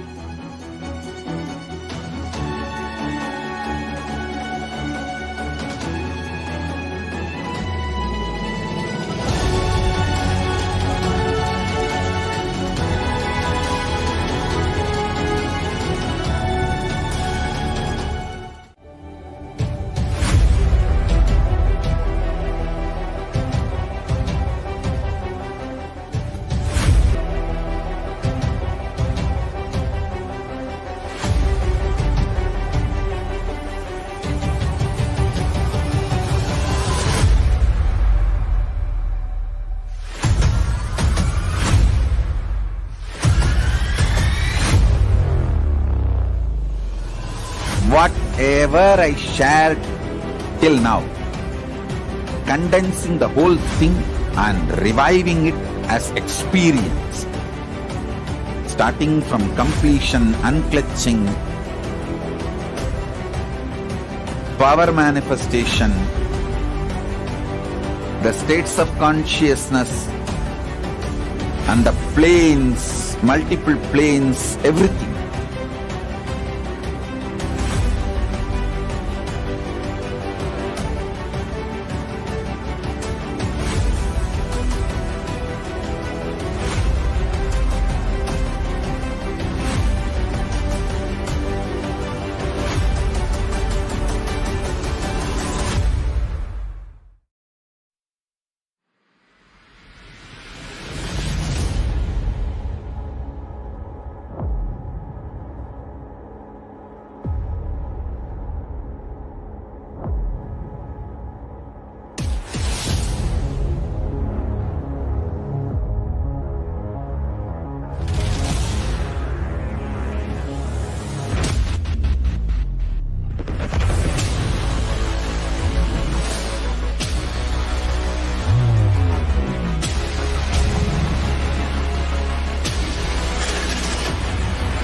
You will become Paramashivam.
A more intelligently connected world leads to a brighter future.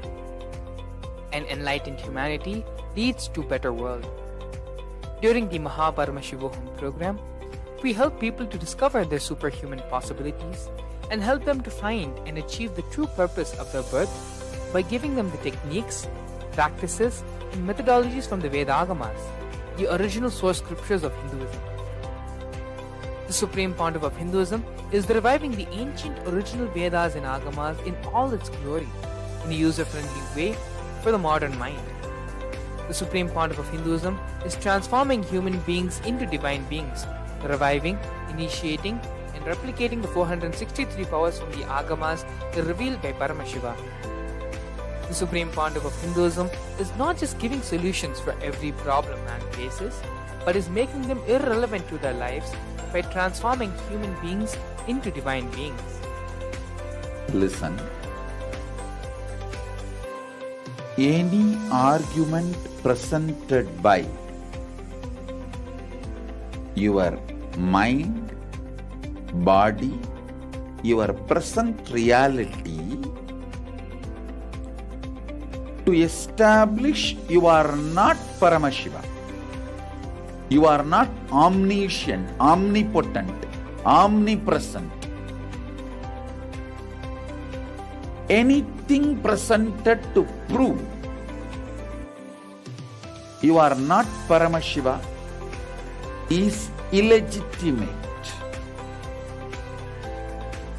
Decide this. This is super determinism. Understand? Anything you declare as illegitimate will lose power over you, will die in few days, few minutes, maybe in few weeks, whatever few days it takes. It will not have power over you. Understand, this is the method for sudden enlightenment. This is the method for sudden enlightenment. It happens by the Shakti Shaktipada. Here Paramashiva is sitting to tell you all, you are Paramashiva, you are me, with Shaktipada and Shaktinipada. The Dvitiya Vijnasa Krama is an extensive and thorough yoga sequence to prepare your body to receive the experience being given by the Supreme Founder of Hinduism.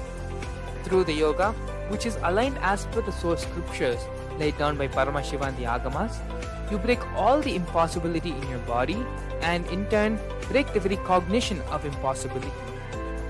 The program leads you to go beyond your human frame and limiting human ideas, which prevents you from living your highest possibility. I will reach you wherever you are, whichever corner of the world you may be. I will reach you with enlightenment. Again I tell you, I am not here to prove I am God, I am here to prove you are God. Don't wait to become divine. Register now at paramashivoham.org.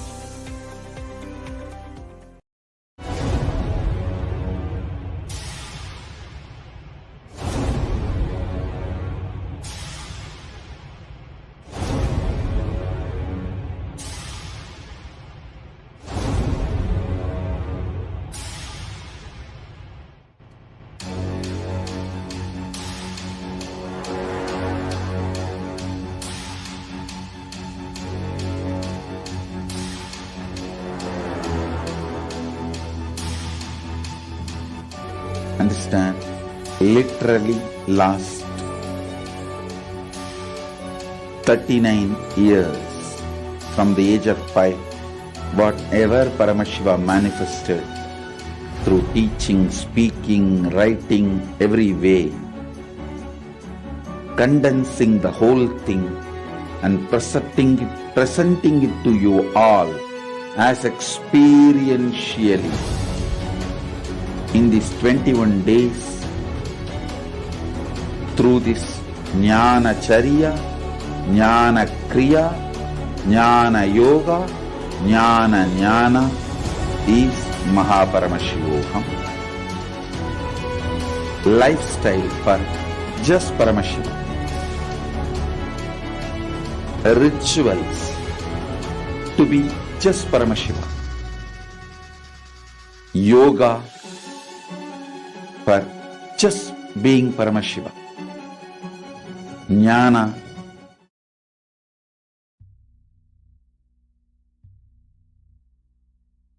Nithyanandam Paramasukadam Kevalam Jnanamurtam Dvandvatitam Gagana Sadrisham Tattvamasyaadhilaksham Ekam Nityam Vimalamachalam Sarvadi Sakshi Bhutam Bhavaditam Triguna-rahitam Sadguruntam Namami.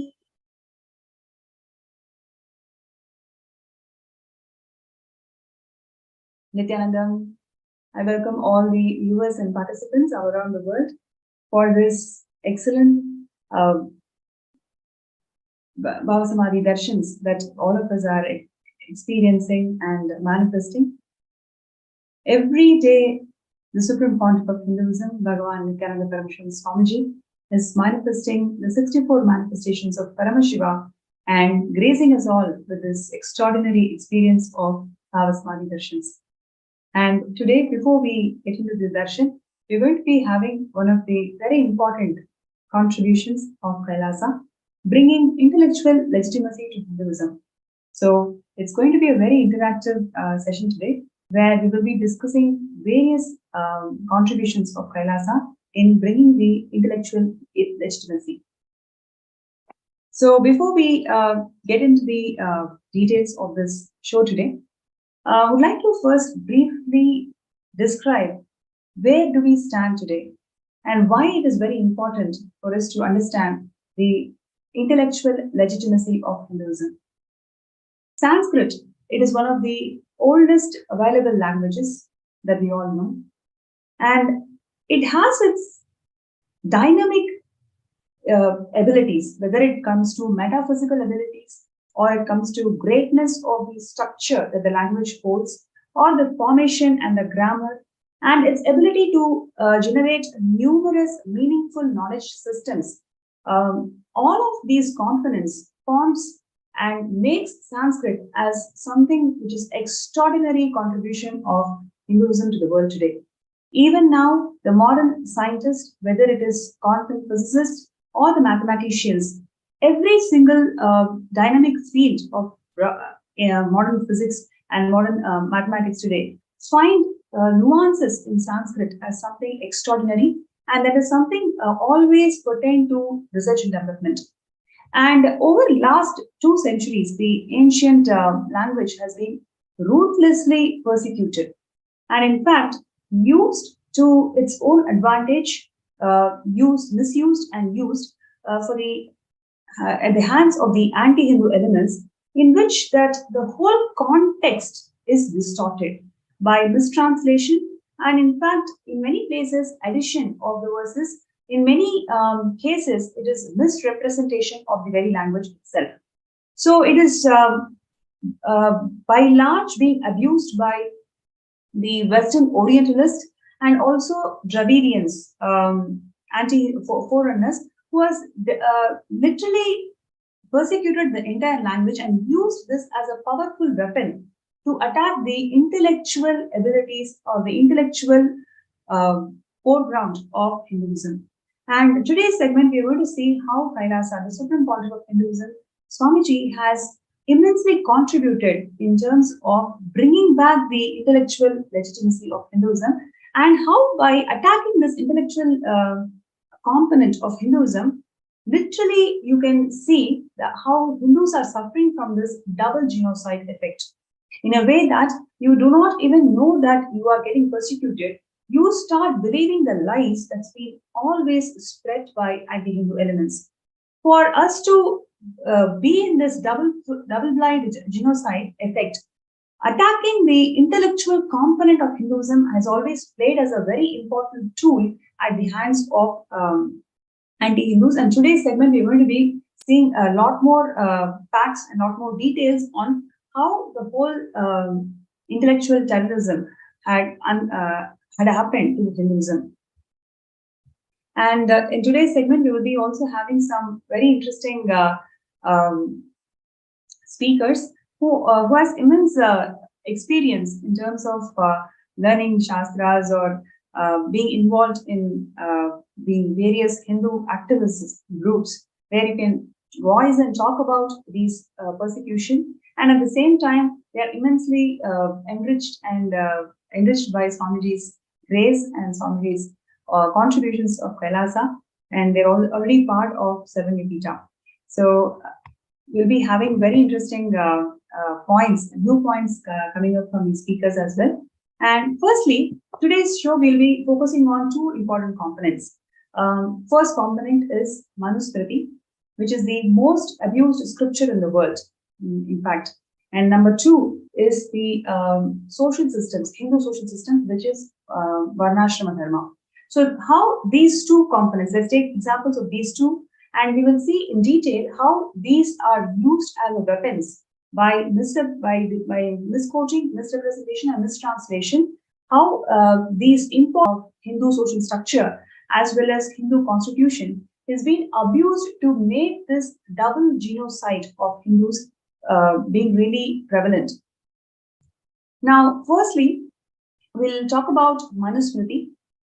Manusmriti is one of the most abused scripture in the world, and it forms the constitution of Kailasa also. Swamiji has told that Manusmriti and 32 other Dharma Shastras will form the very basis of the constitution of Kailasa. And why Manusmriti is called as the most abused scripture in the world? I'm going to give you some of the examples. Manusmriti has about 100,000 verses originally. Now, what we have as Manusmriti is only 4,400 verses.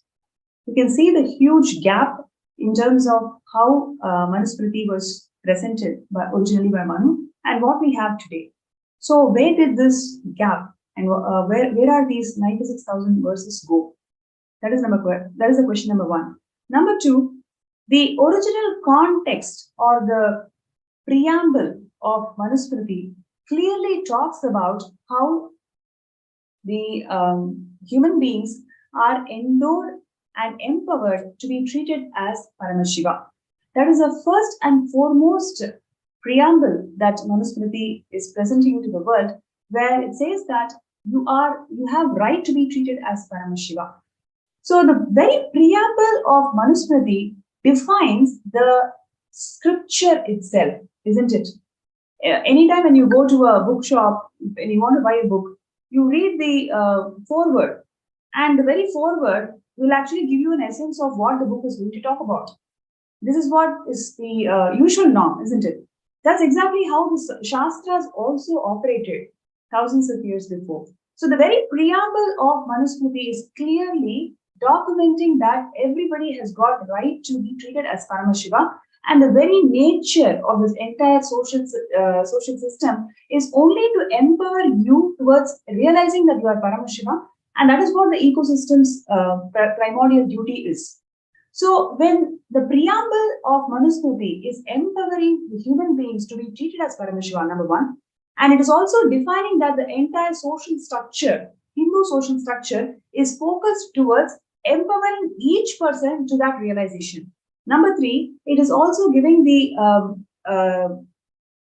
idea that it is living enlightenment that is the purpose of life. So all these three things are very clearly stated in the preamble of Manusmriti, so which actually sets the tone of that entire scripture. Now, if the preamble of Manusmriti is defined in this way, then how come what we know as Manusmriti today, how is completely different? We can actually see the contrast of how we perceive Manusmriti today as, and what the preamble of Manusmriti is stated as.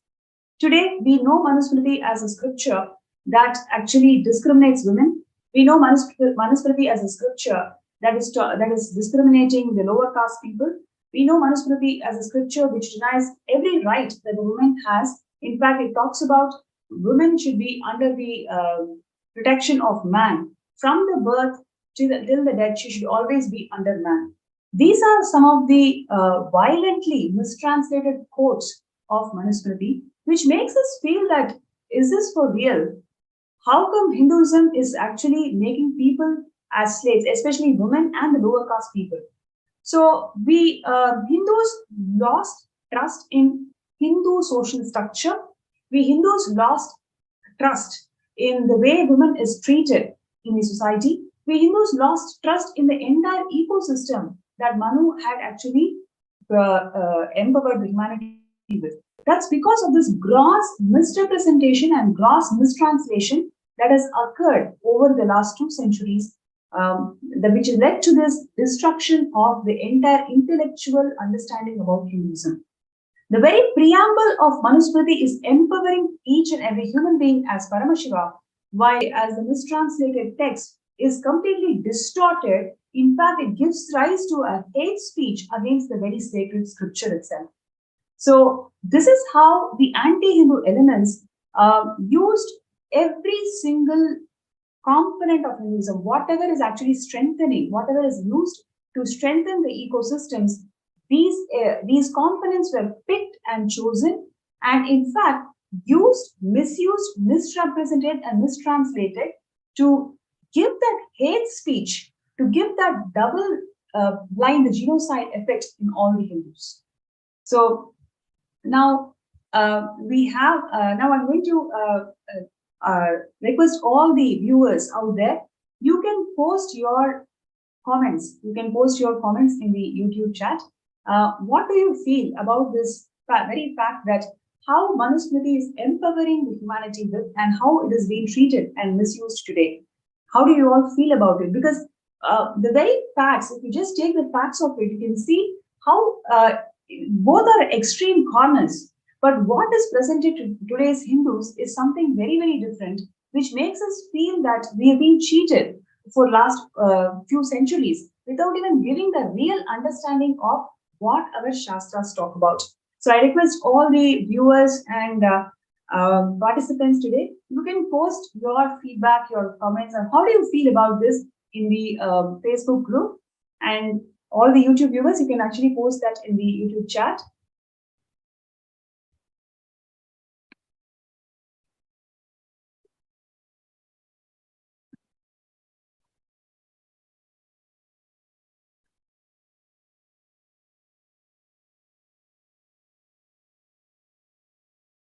And requesting everybody to start posting your views about this entire intellectual terrorism that is happening to Hinduism today. So every view of yours really matters.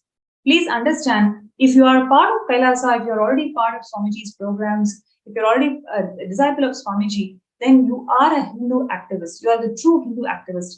Your voice really matters. Your view about what is happening to us today really matters. So I request everybody who's listening to the session, who's listening to the program, to please post your views. What do you really feel about it? Just to know the fact that one of the most abused scripture is actually one of the most misrepresented scripture in the world. It is actually empowering all of us to become Paramashiva, to be Paramashiva, to realize ourselves as Paramashiva, while the mistranslation and misrepresentation makes it look like every single human being out there in terms of caste, in terms of gender and whatnot. So this gross injustice that is being incurred to our scriptures, what do you all feel? And your view really matters here. So I request everybody to take few minutes to post your understandings and whatever you feel, please post that in the chat. Sorry, not in the chat, in the FB group. So you can see there is a QR code that's being flashed on the screen. So you can scan the QR code and it directly leads you to FB group. And in the FB group, you can post your feedback and your thoughts.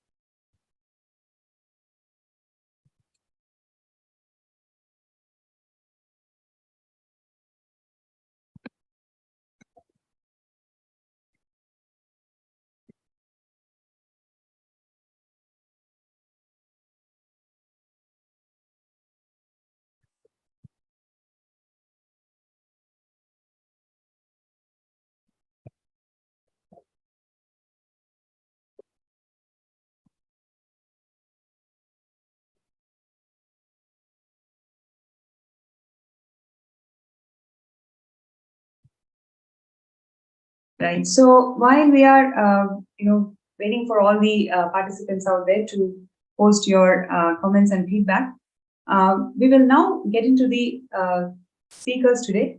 So the first speaker who we have today is Shantidas Ayya, and so I welcome Shantidas Ayya to the show today. Nithyananda Ayya. So Shantidas Ayya is working in US, and he has got immense interest and passion towards Hindu activism. He's been participating in several activities in this, and he's also contributed a lot towards collecting various scriptures and various scriptures of Hinduism. And he's one of the Savanyapita Ejmans of Kailasa. So it's my pleasure to welcome Shantidas Ayya to the show today. Thank you. Nithyananda. Great. Thank you so much, Ayya, for joining the show today. And I would really like to hear from you, your first-hand ideas on the topic that we are discussing today, which is intellectual terrorism that's been incurred by the anti-Hindu elements for the last 2 centuries, and how Swamiji is bringing the intellectual legitimacy to Hinduism. Yes. So we need to reflect a little bit in terms so that we better understand intellectual terrorism and its basis. So if we look at our history, we were colonized. In fact, today we are still colonized mentally, if not like politically. Politically, maybe we got maybe we have some political freedom, but in the form of a democratic setup, but still we are intellectually colonized for more than 1,000 years. And if we look at the genesis of the colonization process, how it started, and then maybe what are the important points in the history, one of the key points in the history that was the caste system that was introduced by British through. And if you look at it, in like 1870, they passed Criminal Tribals Act. And they passed that Criminal Tribals Act after 1857, the very first revolution where practically every, which was, it started with the few soldiers in the British Army, few Indian soldiers with the British Army, but it was fueled by a specific section of the society who were the landlords and the agriculture, mostly into the agriculture. Okay. Sure. That when after the 1857 mutiny, it's called Sepoy Mutiny mostly, but it's a revolution that happened where a common people, like the landlords, then the people, those who are doing farming, they participated in this 1857 mutiny. So British took an oath saying that, okay, we will destroy the society to the point that it can never come back. So they passed a law called Criminals Tribal Act. So if you look at Criminals Tribal Act, what it is essentially by a certain, they are able to group a specific set of community are by birth criminals. So what it means is that they do not have any rights in the society. So essentially, they categorized a certain section of the community are slaves. So they have no right. Essentially, if you look at untouchability today, it's essentially that section of the society. Actually, it's a very important Saya is bringing to the show today. Invariably, through Macaulay education, all the Indians and Hindus are educated that it is Manu Shastra which has brought this very idea of slavery in the social structure, whether it is in terms of Sudras do not have right to education, Shudras cannot enter into temples and whatnot. What amount of lies and hate speech is being spread against Manu Shastra in today's Macaulay's textbooks and everywhere. But it is actually through this criminal, sorry, what is the act? Criminal Tribes Act. Yes, the Criminal Tribes Act. Criminal Tribes Act of 1890. According to this act, certain sections of the society were termed as criminals by birth. Can you believe this? This is actually introduced in our social structure. So what we are facing as impact of untouchability, impact of slavery, it is not because of Manu Shastra, it is actually because of anti-Hindu elements or the invaders who have spread this poison of Criminal Tribes Act, which by very birth itself calls people as slaves and they do not have rights in the sections of society. So this level of atrocity has been incurred to us in the society over the last 2 centuries. Yes. And if you look at the criminal tribes or the groups that were categorized, that India had a princely state, about 500 princes or even more than that. A large section of that princely state came from the community that was declared as Criminal Tribes Act. If a large person like the princess, people may not know, the Ramakrishna Paramahansas, the queen is from that caste. The queen who established the temples, 7 temples, built 7 temples. She is from the criminals, under the Criminal Tribe Act. Yeah, that is what she is from. So, in fact, the large percentage, more than about 70% of the princes, the kingdoms, belong to that specific caste. So, if you look at like how in India during those time, in Hinduism, usually you do not give capital punishment. Capital punishment is very, very discouraged. So the closest form of capital punishment that you give is outcasting. So outcasting is essentially equivalent to you basically outcast them, and it was essentially this section of the people were outcasted from the society. So nobody can. They were untouchable. They like slaves in USA. The way the British or the whites brought in slavery into USA, the same thing happened there. They had no rights. They had completely separated from the society. They cannot even go to certain areas. As soon as they go, they'll be prosecuted, they'll be put behind bars and things like that. So if you look at it, the Dalits, today's Dalits or any communities that we talk about essentially comes from that group. And again, the second thing they did is that they tried to group the Varna and Jati into 4 different caste, hierarchical caste, which was not there. In fact, the very first time they introduced this, people fought about saying that I do not belong to this because it doesn't make any sense to me. Because so essentially, every community will have different, like, let's say that they do it based on some specific formula. Nobody could fit into that formula, so there was so much of chaos around it. So they force fitted that, and they tied that into the specific government schemes, so that it is enforced in every aspect of the society. That's what they did. That's the very first thing they did. Wow. And the first forward, if you look at it, what is means, if you look at Hinduism, what it is means, again, I'm trying to simplify it for the purpose of our discussion here. We are saying that everybody is an infinite expression of cosmos. Everybody is essentially infinity, right? So if we think in that terms, if we contemplate on that specific aspect of Hinduism, essentially you are talking about an infinite number of infinite possibilities. That is what is Hinduism is basically. The very first statement is you are divine and you are an infinite possible of the divine, one of the infinite possible of the divine. Now, to comprehend that level, you need to have those nuances, a test for those nuances. You need to have, you have to be mentally developed. Your consciousness has to be developed to that level to really comprehend, enjoy, and celebrate it. Okay. So if you look at the industrial revolution or the revolutions that happened in last 1,000 years, 2,000 years, it tried to simplify everything. So basically, this will be considered as a chaos. Okay, this infinite of infinite will be considered as a chaos. So that's because they could not comprehend in their binary logic.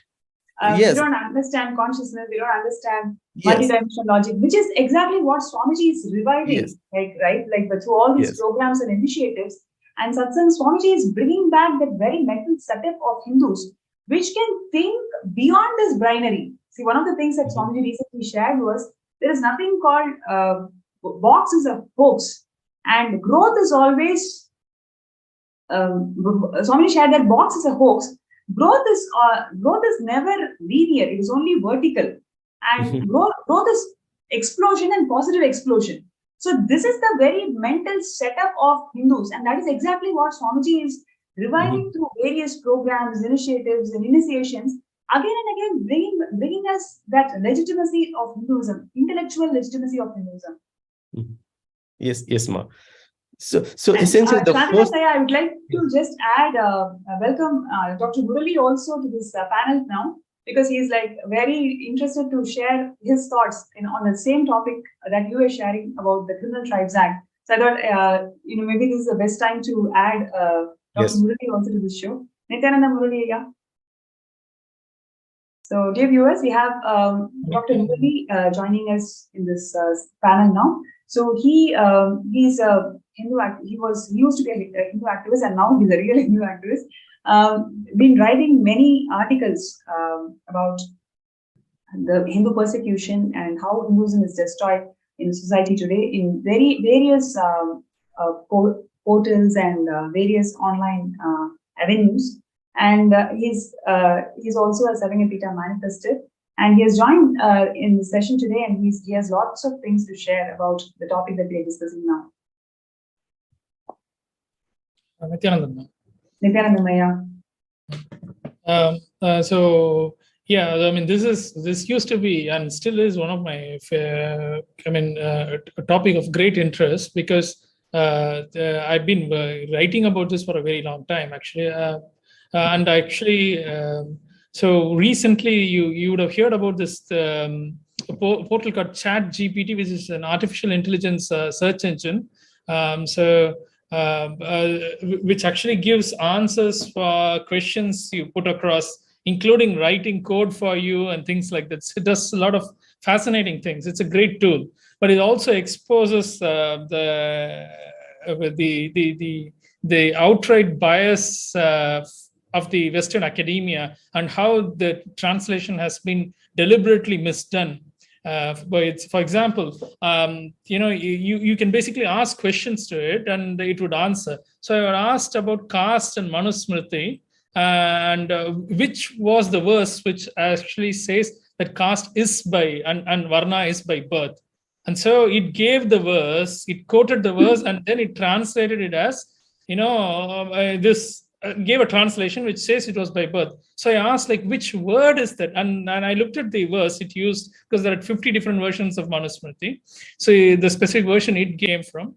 So it gave a specific word which says Varnashu and Jatishu are the two words which says by birth. So then I asked ChatGPT itself, so okay, give me the grammatical breakdown of the word and what it means. So it actually did the translation of breaking down the words, and he said, like, jati plus shu and varna plus shu is means by birth. And like I asked it to give the grammatical breakup, and he said, like, jati shu is basically the software itself said that the artificial intelligence software itself said that it is shu is the pluralizing suffix to that word of jati and varna.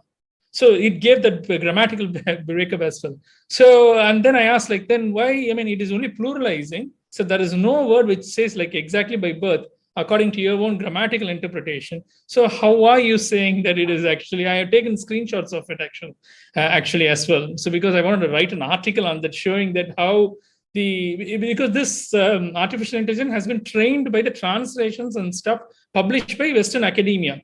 So basically, it's not self-intelligence actually. So it's so it is basically taking all these things and then regurgitating that as if as a human or another human, like some intelligence is talking to you. And it said, like, I mean, this is the translation that has been given by scholars.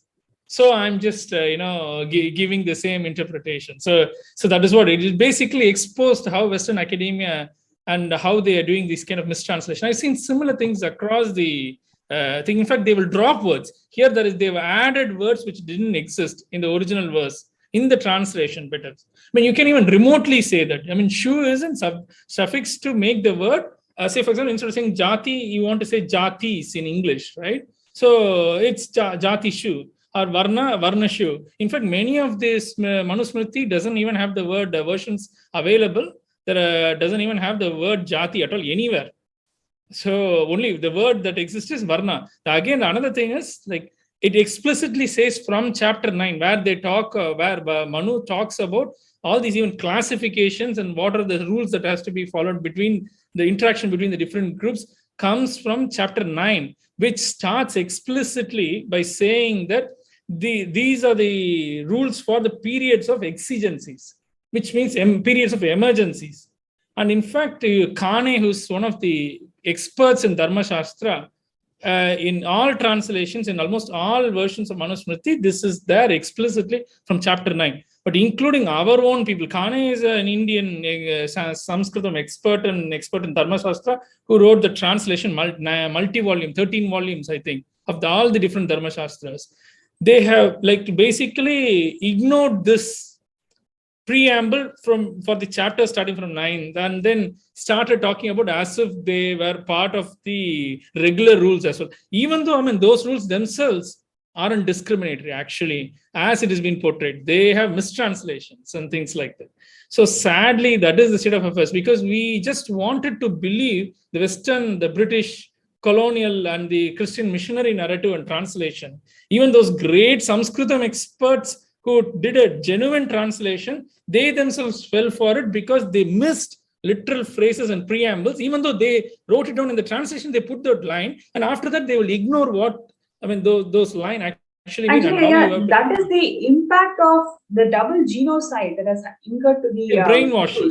Yes, we are totally brainwashed. Even though we know the language, even though we know the translation, even though we translate it rightly, but we forget it because we are so accustomed to the reality that, okay, Manu Shastra means it is going to discriminate women, it is going to discriminate Shudras. These are all the ideas that has been imprinted in our brains So Exactly. even the Sanskrit scholars are not able to see through this whole thing, and they just fall prey for this. Yes, yes. So- And also, I'll give you an example. Beautifully brought up the topic of Criminal Tribes Act. In fact, the whole terminology now we use, scheduled caste and scheduled tribe, originated with the Criminal Tribes Act, where they had an appendix, a schedule to the statute, the law, which listed the tribes and the castes. In fact, in Tamil Nadu, you will know, Tamil Nadu, the caste called the Parayar community. The Parayar community, according to British own written records, which was republished by Dharampal in the 1980s, shows that Parayars, and still are, many people in many of the villages still know that only the Talayari, Talayari literally means the village chief, can only be from the Parayar community. So if the village chief can only be from the Parayar community, how can they become the untouchable? So what was the traditional job of the Talayari was to guard the village. You would have also heard of the caste Padayachi.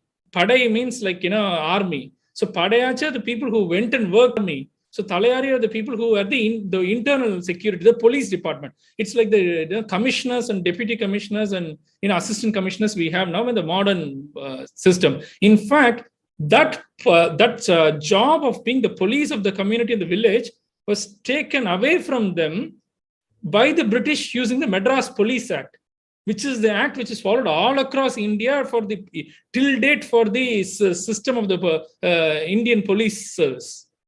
So it's so ridiculous. And then they were actually classified as criminal tribes under the Criminal Tribes Act.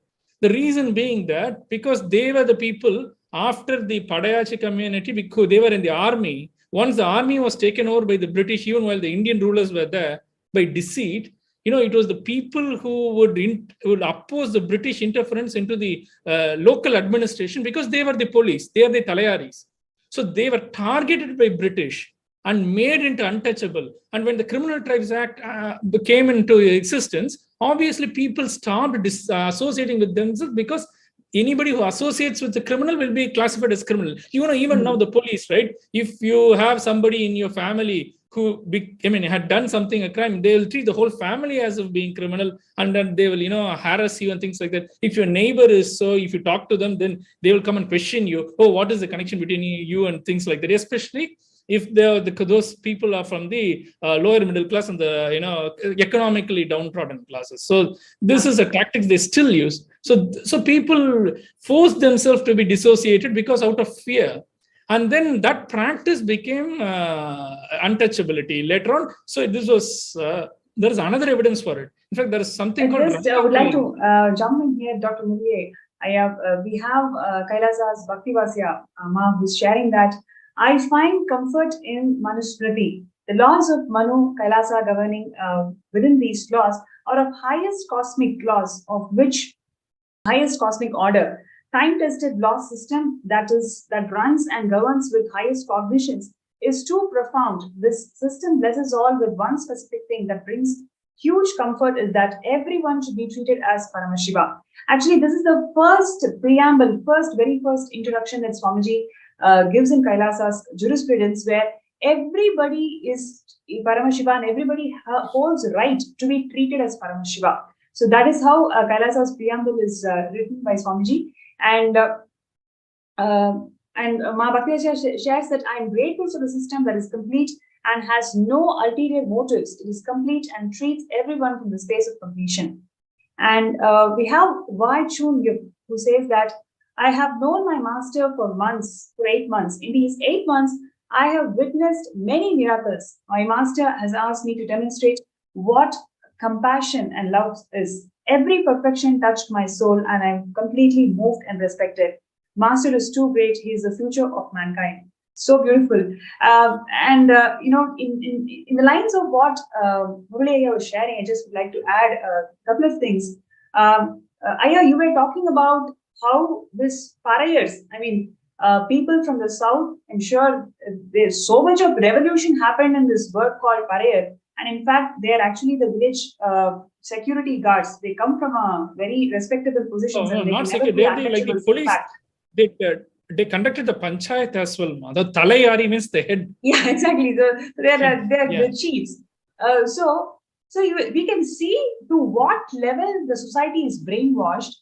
And now what Swamiji is doing is he is reviving the whole social system of Hindus, social system that Hindus had. Conscious mutation, the Paramashivam program, Paramashivam program, all these programs that Swamiji is conducting and giving Bhava Samadhi Darshans of 64 manifestations of Paramashiva, everything is to reactivate the DNA, awaken the DNA which holds these specific genetic codes of your Gotra. Because right now we are in a space and place where we don't know our roots. We are in such Hindus are experiencing such identity crisis. We don't even know that we have access to huge information just by awakening our Gotras. Because our social systems are so much has undergone so much of persecution, we don't know the values and we don't know the immense potential that exists in these Gotras, which is what Swamiji is awakening through all these initiations and superconscious mutation processes. So that this is one more unique contribution of Swamiji in awakening the Gotras and the potential that each human being holds through awakening of these genetic codes that exist in Gotras. So one other thing what Murliaya was sharing was when through this artificial intelligence tool, in the original Manusmriti, there exists no word called Jati. It is all about Varna. Jati is an introduced term in the medieval period. So, but it is so prevalent in all these mistranslated and misquoted texts that Manu Shastra is actually talking about Jati. Manu never spoke about Jati, in fact. So that is one of the other important things which I wanted to highlight in what Dr. Murliaya was sharing. So, Shantidas Iyer, do you want to add anything to what we're discussing here right now? No, actually, Murliaya brought up the points which can be validated and verified even today, right? And it's very clearly, it's in a very simple terms. But today, what has happened is right now, wokeism is very prevalent in the institutions. So equal opportunity versus equal outcome, right?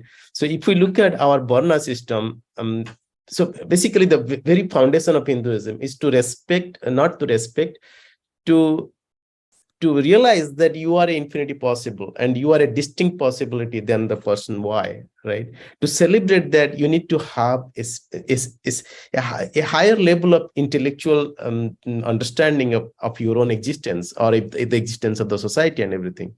Now, over a period of time, as industrial revolution and everything started, it dumbed down the entire system. Right now, if you look at it, because it will be considered as a chaos in an industrial world, this specific kind of society will be considered as a very chaotic society because they do not know how to manage infinite possibilities.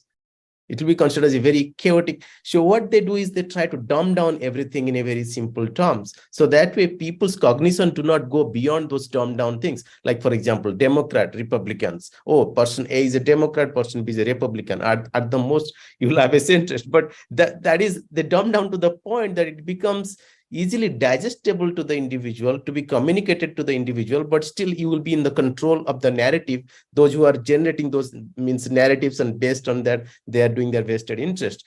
And the same thing, if you look at today in the academia, what is happening is you have wokeism is very prevalent, which basically gives prevalence to equal outcome versus equal opportunity. So if you look at in a Hindu system, everything was based around giving equal opportunity to achieve the enlightenment at the end of the day, where, however, at the same time, optimizing your ability to produce everything, produce and give back to the society in your context, right? So in case of equal outcome, what they will do is everything will be considered as your right, as well as it will be considered as, like, let's say that if you look at today, the society is divided into 3 different categories as far as academia is concerned: oppressor, oppressed, and another group who defines who will be categorized as oppressor or oppressed. The 3 different categories, and all the academia studies is defined along those 3 lines. Okay, so if you look at any civilization, they will look at the civilization only in those three lenses.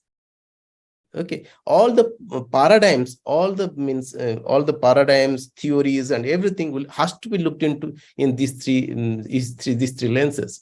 So that doesn't leave Hinduism or Hindu constructs that is the standard on which the civilization, enlightenment civilization, is being analyzed and researched and presented back to the society. What we'll get exactly the same view that what is prevalent today in the society today. And it is being accelerated through different means. It is being propagated through different means. And whereas if you look at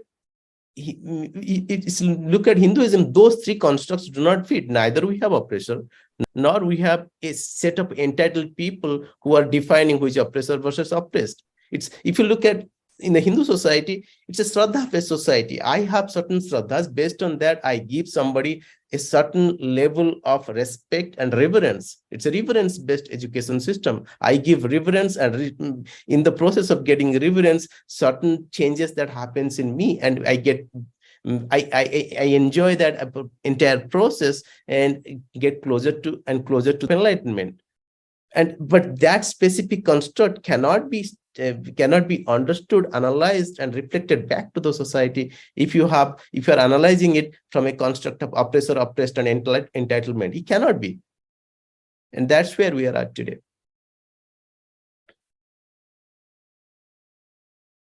Yes, absolutely. And how do you see Swamiji's contribution over the last 30 years is deeply influencing the Hindu youth in understanding the real intellectual wealth that Hinduism holds? Yes, ma. So basically, if you look, if I understand Swamiji, it means it will be too small for me to understand. But if you look at Swamiji's vision is to revive Hinduism as per Hinduism, not through authentically revive Hinduism as per Hinduism, right? So the very first bold statement, Swamiji, nobody has made so far. Manusmriti is part of Kailasa's constitution. What does it tell? That itself tells means about to the Hindu youth who wants to get. Oh yeah, initially he'll be confused.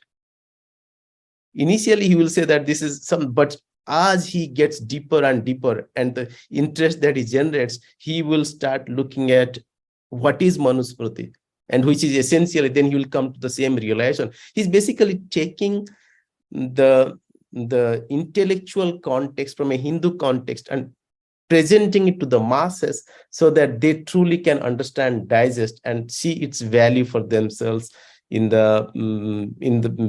for themselves, as well as for the society, as well as to truly understand the purpose of life. And he's doing that in every single sense. Like, for example, he has spoken extensively about Varna and Jati. Extensively. It means he has written articles on it. It means he himself has written, I think, 1 or 2 articles, or we have transcribed few of his songs as articles that I have read in the past. And if you look at it, how he eloquently talked about Varna and Jati, in one of the articles that I had read earlier, he said that there is no capital difference between a Brahmin teaching something and someone else. Let's say that somebody is let's say that the Brahmin's teaching from a capitalistic point of view has no greater value than somebody producing grain. Like so there is at that level quality. Okay, because that thought current is not present for a Hindu point of view, that Brahmin's teaching is much more capital value than somebody producing grain. But if you look at today's society, the knowledge, let's say that somebody is doing something in the computers, it has been given a lot more value, in the sense that he can earn more. It is given a lot more value than somebody producing grain. So, but that specific dynamics is missing completely from the Hindu,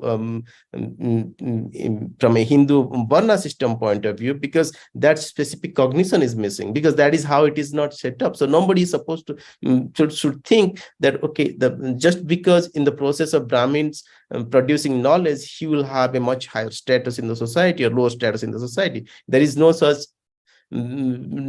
ideas that is that we the Hindus are should cognize. Basically, there is no such concepts that, okay, just because he is teaching, he will have a higher values, he needs to get given more money. There is no capital difference between these two groups. They have more or less same value as far as the society is concerned. It's a fantastic point that you brought out, because I'm in the financial sector now. So this is one of my favorite topics, economics. And Swamiji talks about Sadashiva's economics and economics in the Agama. So there is, if you look at it, for example, the current system, the entire system is designed against that. For example, say somebody in agriculture will take, say, 3 months to produce $1,000 worth of goods, because he's at the mercy of nature and everything, and it takes time in agriculture. A computer programmer will make the same $1,000 in a month, and somebody in Wall Street will do it, say, in 1 day, make it. So its efficiency is very high. See, the different industries have different efficiencies. So using the same unit of economics, currency, that is, in all these fields, is to actually enslave the agriculturist and destroy it. So because, and so that is why in Agama Swamiji says, essential things like food produce, agricultural produce, and education and healthcare things is all by banter system, or it is taken care of by the community. For example, those days, if you look at it, the Vaidya, that is the community, the village, the doctor would actually have, like Swamiji has mentioned this, like will have a share coming to them from the entire village agricultural produce for whatever that family and he needs to survive.